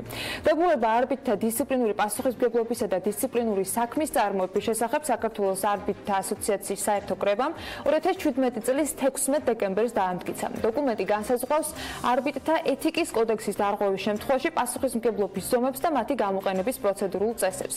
ამ დოკუმენტის მიზანია თავის მხრივ არბიტრთა ერთგული სტანდარტების დაცვის უზრუნველყოფა. რამდენად იცავენ არბიტრები ამ სტანდარტებს, რამდენად სრულყოფილია დოკუმენტი და გვაქვს თუ არა დარღვევების რაიმე მაგალითები, ამაზე გააგრძელებს ელენე სტუმართან ერთად საუბარს სულ რამდენიმე წამში.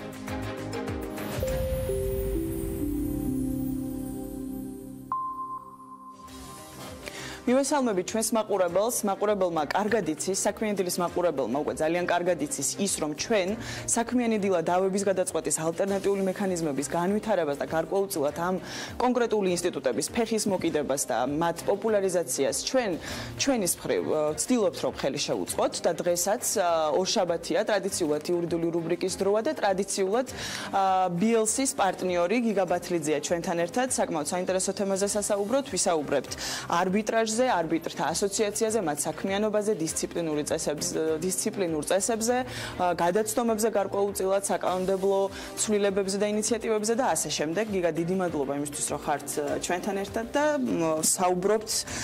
ვისაუბრებთ არბიტრთა ასოციაციის საქმიანობაზე, თქვენ მმართველი საბჭოს წევრიც ბრძანდებით და გათვითცნობიერებული ხართ საკმაოდ კარგად იმ საკითხებში, რაც შეეხება თქვათ არბიტრთა ასოციაციის საქმიანობა საქართველოში, რომელიც 2013 წლიდან ხორციელდება. ფაქტობრივად უკვე მე-5 წელია რაც ასოციაცია საქმიანობს და გარკვეული შედეგები უკვე სახეზე უნდა გქონდეს, გამოკვეთილი უნდა იყოს ის ხარვეზები თუნდაც რომელიც ამ ასოციაციის საქმიანობას ახლავს თან და ის გამოწვევები პირველ რიგში რის წინაშეც დგას აღნიშნული ასოციაცია. გულისხმობ არბიტრაჟის მიმართ ნდობის ამაღლებას, მის ეფექტიანობას და ასე შემდეგ. მოდით გითხარით პირველ რიგში ასოციაციის მთავარი მიზანი რა არის მისი საქმიანობის და შემდეგ რა გეგმები აქვს მას. გამარჯობათ, პირველ რიგში მოგესალმებით და მივესალმებით თქვენს მაყურებელს. მცირედი ინფორმაცია ასოციაციის შესახებ, როგორც თქვენ ახსენეთ, 2013 წელს შეიქმნა. ასოციაციამ გარკვეული პირველი ნაბიჯები უკვე გადადგა იმისათვის, რომ არბიტრაჟი გახდეს დავით გადაწყვეტის პოპულარული მექანიზმი საქართველოში და მნიშვნელოვანი ჩემი აზრით ძალიან მნიშვნელოვანი როლი და ფუნქცია ეკისრება რა.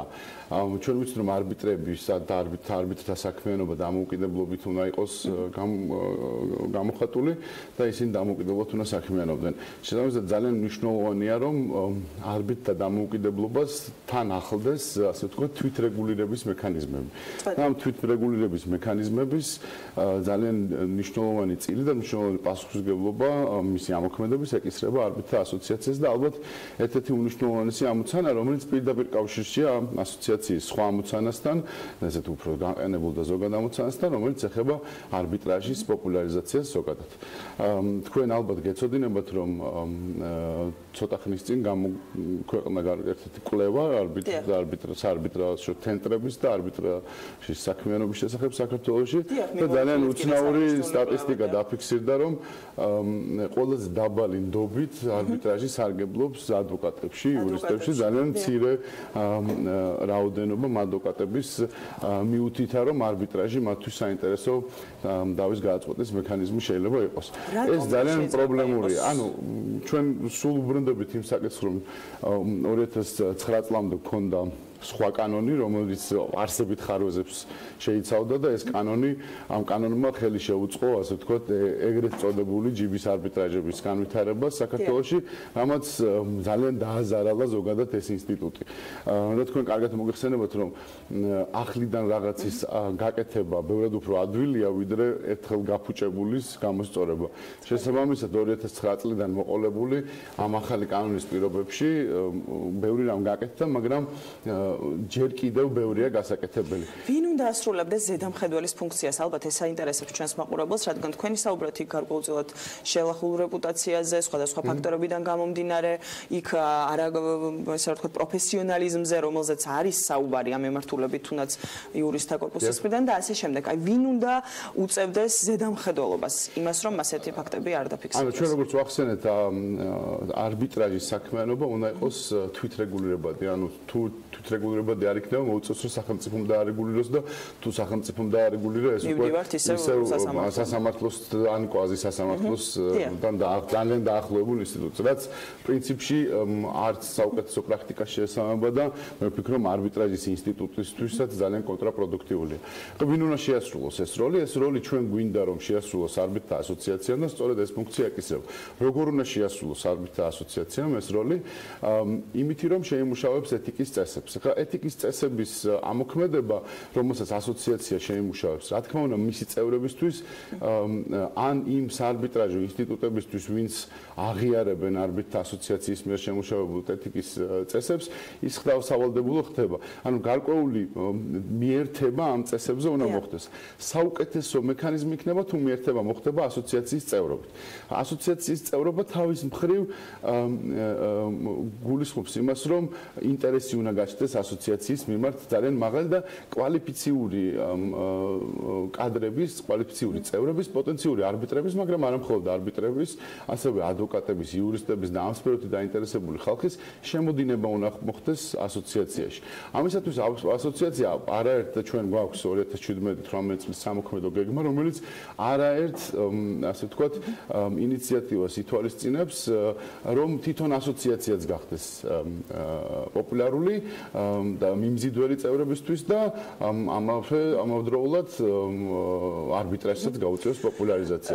ერთი შეკითხვა მექნება, თქვენ ახსენეთ ეთიკის ნორმები და ამ ნორმების ამოქმედება. თუმცა თქვენ ახსენეთ ეს ყველაფერი მომავალში. ანუ ცხადი არ გულისხმობ, შეიძლება ეს არ იყოს შორეული მომავალი, მაგრამ ახლა რა ხდება და რა ხდებოდა აქამდე 2013 წლიდან დღემდე, როდესაც საუბრობდით არბიტრებზე, რომლებსაც თქვენ უწევდით ზედამხედველობას, მონიტორინგს და ასე შემდეგ მათ საქმიანობას.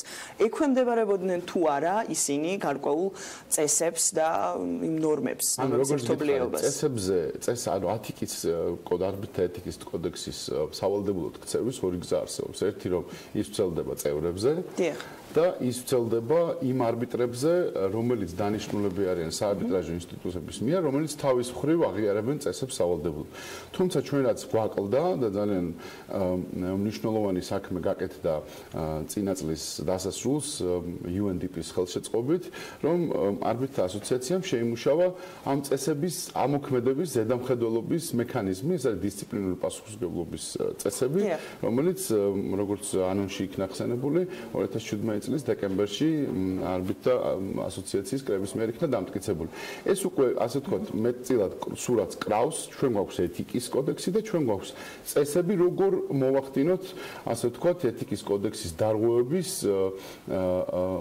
კონტროლი და შემდგომში ქმედითი ღონისძიებების განხორციელება. თუმცა ეს ქმედითი ღონისძიებებიც ისევე ძირითადში მიმართულია ასოციაციის წევრობის ვთქვათ სტატუსის შეჩერება, საჯარო გაფრთხილება, ამგვარ დისციპლინურ პასუხისმგებლობას ითვალისწინებს და ბუნებრივია ესეც უკავშირდება იმას, რომ არბიტრთა ასოციაცია უნდა იყოს პოპულარული ინსტიტუტი. თუ სულ ერთი იქნა მხარისთვის არბიტრთა ასოციაციის წევრი იქნება თუ არა, მაშინ ბუნებრივია ამ წესებსაც თავისი მოქმედების არეალი იქნება შეზღუდული.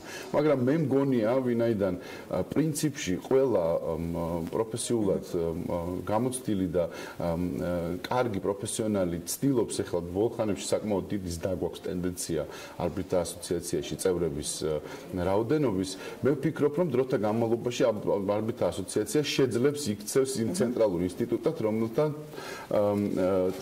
რომელშიც წევრობა ძალიან მნიშვნელოვანი და ღირებული იქნება. ამავდროულად მინდა ყურადღება გამომახვილოთ, ჩვენ სამოქმედო გეგმაში ასევე გვიდევს აკრედიტაციის მექანიზმის დარება.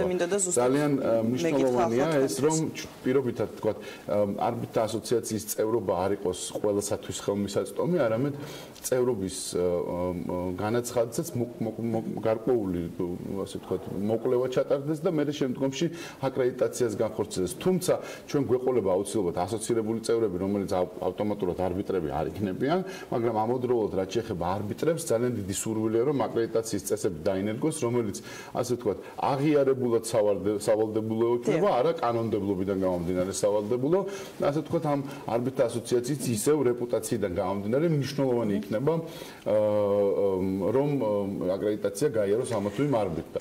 ამ კუთხით ალბათ ვითანამშრომლობთ, ბოდიში გაგაწყვეტიეთ, ვითანამშრომლობთ საერთაშორისო რა ფორმატი იქნება ეს ჯერჯერობით გარკვეული არ არის, მაგრამ აუცილებლად ვითანამშრომლობთ მაღალი რეპუტაციის მქონე საერთაშორისო ინსტიტუტებთან ან მაგალითად CRB-ა ესეთი ცნობილი, მაგრამ არ არის რა თქმა უნდა CRB მხოლოდ ერთადერთი ორგანიზაცია, შეიძლება სხვა ორგანიზაციებთანაც ჰქონდეს თანამშრომლობა, რათა ასე ვთქვათ ამ აკრედიტაციის თამასა, მისი მნიშვნელობა კიდევ უფრო ისე აუცილებლად უნდა აღინიშნოს, როდესაც ვსაუბრობთ საერთაშორისო ინსტიტუტების მხარდაჭერაზე საქართველოში წარმოდგენილ ესე ვთქვათ არბიტრაჟთან დაკავშირებულ ასოციაციებს და საარბიტრაჟო საქმიანობას ზოგადად აქვს მხარდაჭერა, თუნდაც გავიხსენოთ არბიტრაჟის დღეები, მე მახსოვს ვესწრებოდი ამ ღონისძიებას ესე რომ ვთქვათ და საკმაოდ წარმომადგენლობითი იყო. დიახ, ანუ ნამდვილად შეიძლება ითქვას, რომ საერთაშორისო მხარდაჭერა ჩვენ გვაქვს, ჩვენ ქვეყანას აქვს იმისათვის, რომ განვითარდეს ეს მიმართულება, ალტერნატიული გზადავების გადაწყვეტის და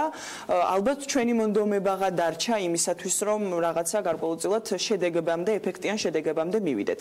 თუმცა აუცილებლად მინდა დავუბრუნდე სამოქმედო გეგმას, მე გავეცანი აღნიშნული ასოციაციის სამოქმედო გეგმას 2017-2018 წლების და იქ ერთ-ერთი საინტერესო პუნქტია საკანონმდებლო მხარდაჭერა, საკანონმდებლო ინიციატივები და ზოგადად საკანონმდებლო პაკეტი, რომელიც თქვათ უზრუნველყოფს ეფექტიან და გამართულ არბიტრაჟს და საარბიტრაჟო საქმიანობას.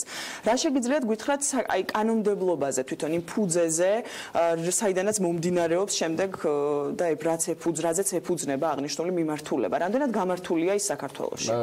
თქვენ ალბათ მოგეხსენებათ, რომ საქართველოში დღეს მოქმედი კანონი არბიტრაჟის შესახებ, ეს არის ეგრეთ წოდებული მოდელური კანონი, რომელიც არაერთ ქვეყანაში ამავე ფორმით არსებობს. 2015 წელს იქნა გარკვეული დაზუსტებები შეტანილი, რომელმაც პრინციპში, ასე ვთქვათ, მისი გამოყენება სასამართლოებში კიდევ უფრო ნათელი და პროგნოზირებადი გახადა.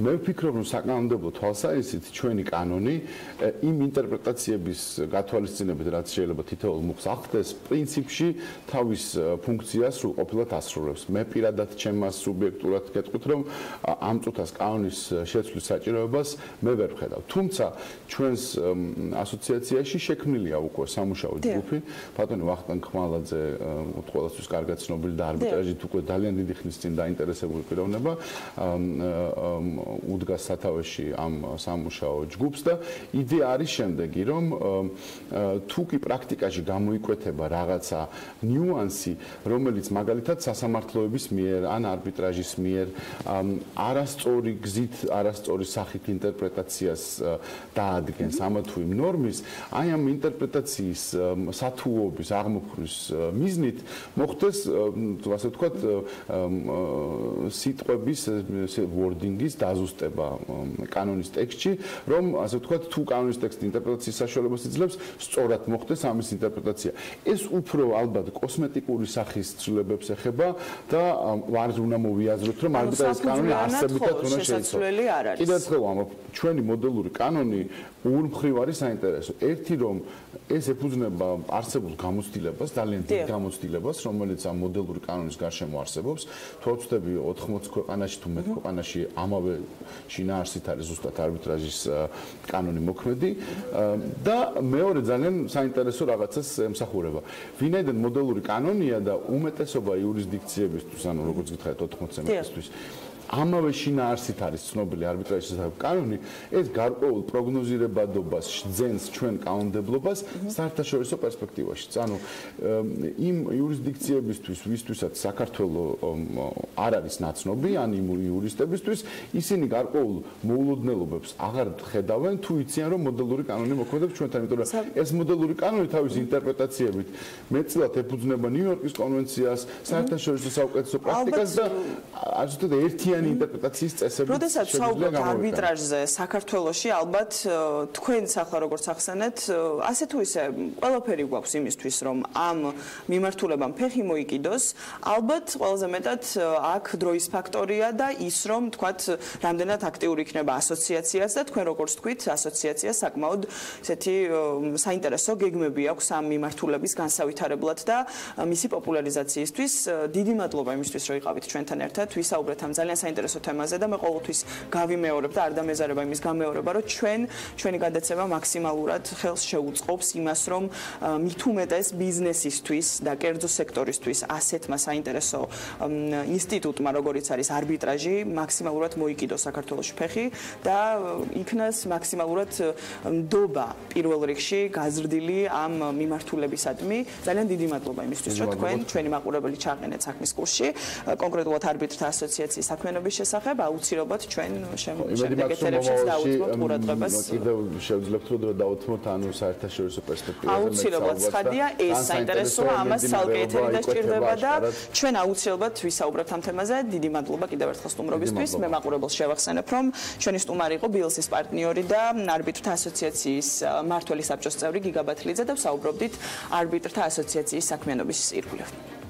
ეს იყო ნელენე ჩომახიძე, ბილსის პარტნიორთა გიგა ბათლიძესთან ერთად ძალიან საინტერესო თემით და რუბრიკით. აი ამ წუთებში იწყება ასევე ბრიფინგი, რომელსაც ფინანსთა სამინისტრო Facebook-ის ლაივით გვთავაზობთ. დიმიტრი ქუმსიშვილი, ეკონომიკის მინისტრი, ფინანსთა მინისტრი მამუკა ბახტაძე და ეროვნული ბანკის პრეზიდენტი კობა გონეტაძე არიან.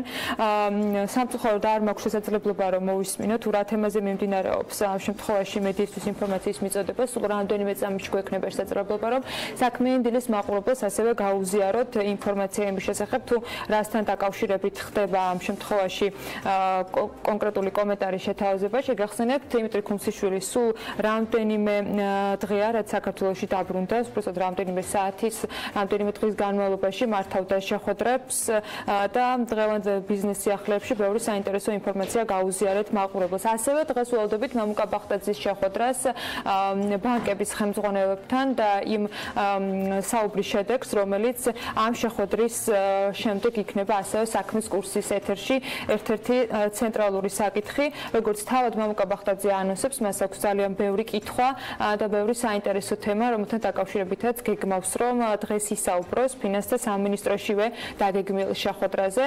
შეგახსენებთ, რომ გასულ კვირაში მის განცხადებას მოყვა არაერთი შეფასება, საუბარი შეეხებოდა ასევე იმ პოზიციას, რომ დღეს ბანკები სასტარტო კაპიტალისათვის არ არიან ხელისშემწყობნი და საკმაოდ მაღალი არის ეს ხებზე პროცენტი. ამასთან დაკავშირებით იყო განსხვავებული მოსაზრებები თავად ბანკის ხელმძღვანელებისაგან, რომლებმაც აღნიშნეს, რომ მისი განცხადება სიმართლეს არ შეესაბამებოდა. ვნახოთ, როგორ დასრულდება დღევანდელი შეხვედრა. ითქვა პირდაპირ ეთერში ხედავთ იმ ბრიფინგს, რომელიც ამ წუთებში იმართება.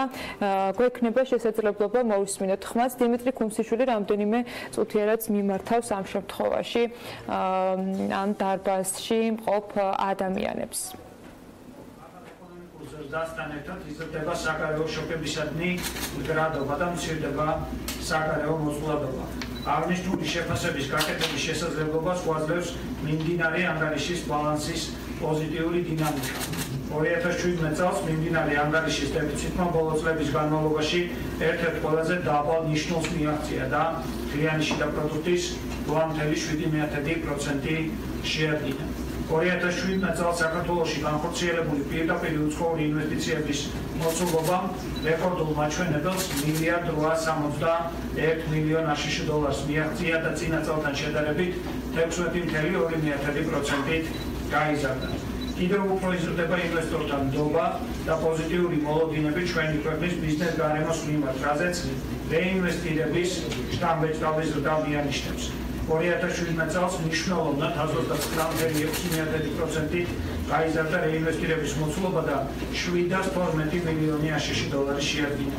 რეინვესტირების დონის ზრდას მნიშვნელოვნად შეუწყო ხელი მოგების გადასახადის რეფორმა, რომელიც ბიზნესს აძლევს შესაძლებლობას გადასახადების ნაცვლად ნახევი მიმართონ ახალ ინვესტიციებში, გააფართოვოს ბიზნესი და შექმნან ახალი სამუშაო ადგილები.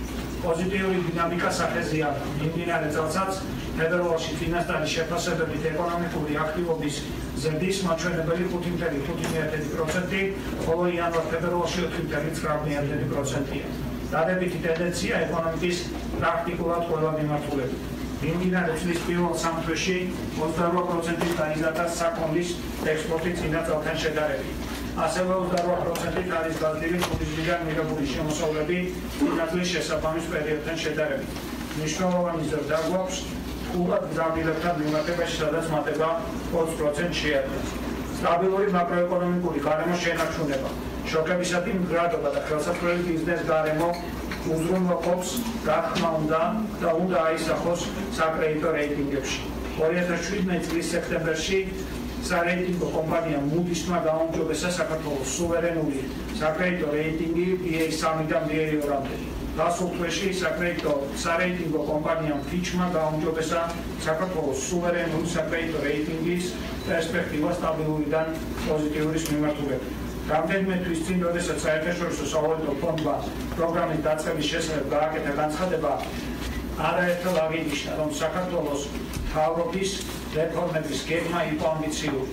დიახ, ჩვენ გვაქვს ამბიცია, რომ საშუალებიან პერიოდში საქართველოში გატარდება უმნიშვნელოვანესი რეფორმები, მათ შორის საპენსიო რეფორმა, კაპიტალის ბაზრის რეფორმა, საჯარო კერძო პარტნიორობის ეფექტიანი სქემის შექმნა, მიწის რეფორმა და სხვა. ყველა ეს რეფორმა ეკონომიკის სტრუქტურული გაჯანსაღებისკენ არის მიმართული, რაც რა თქმა უნდა დღეს არსებული მოწყვლადობის აღმოფხვრას უზრუნველყოფს. ეს კი როგორც ჩვენ არაერთხელ გაგვიცხადებია პირველ რიგში საქართველოს მოსახლეობის კეთილდღეობის დღის საცხოვრებელი პირობების გაუმჯობესებისთვის იქნება მიმართული. დასასრულს კიდევ ერთხელ მინდა მადლობა გადაუხადო საერთაშორისო სავალუტო ფონდის მისიას საქართველოში რეფორმების ხარდაჭერისთვის. მინდა მადლობა გადაუხადო ფინანსთა სამინისტროს გუნდს, მინდა მადლობა გადაუხადო ეროვნული ბანკის გუნდს და ასევე ეს იყო პირდაპირ ჩართვა სახელმწიფო კანცელარიდან, სადაც ეკონომიკის და მდგრადი განვითარების მინისტრი დიმიტრი ხუმსიშვილი, ფინანსთა მინისტრთა მამუკა ბახტაძესთან ერთად და ეროვნული ბანკის პრეზიდენტ კობა გონეტაძესთან ერთად საერთაშორისო სავალუტოს მისიის დასკვნით შეხვედრაში იღებდა მონაწილეობას, რომელიც მთავრობის ადმინისტრაციაში მიმდინარეობდა, როგორც გითხარით, სავალუტო ფონდის მისია საქართველოში 2 კვირის განმავლობაში მართავდა შეხვედრებს, როგორც მთავრობის, ასევე პარლამენტის, ეროვნული ბანკის წარმომადგენლებთან და ამით შეაჯამეს უკვე პროგრამის მეორე ნაწილი და ფონდის პროგრამის მეორე ნაწილის მიმოხილვა მიმდინარეობს სწორედ ამ წუთებში. დეტალებზე საქმის კურსში ბეკაბაციკაძე და დავით ჯალაგონია შევაყენებენ აუცილებლად. ახლა დრო არის, რომ ქალების ნარატივს დაუთმოთ ეთერი. საქმიანი დილით კი ხვალ დილით 8 საათზე შევხვდებით.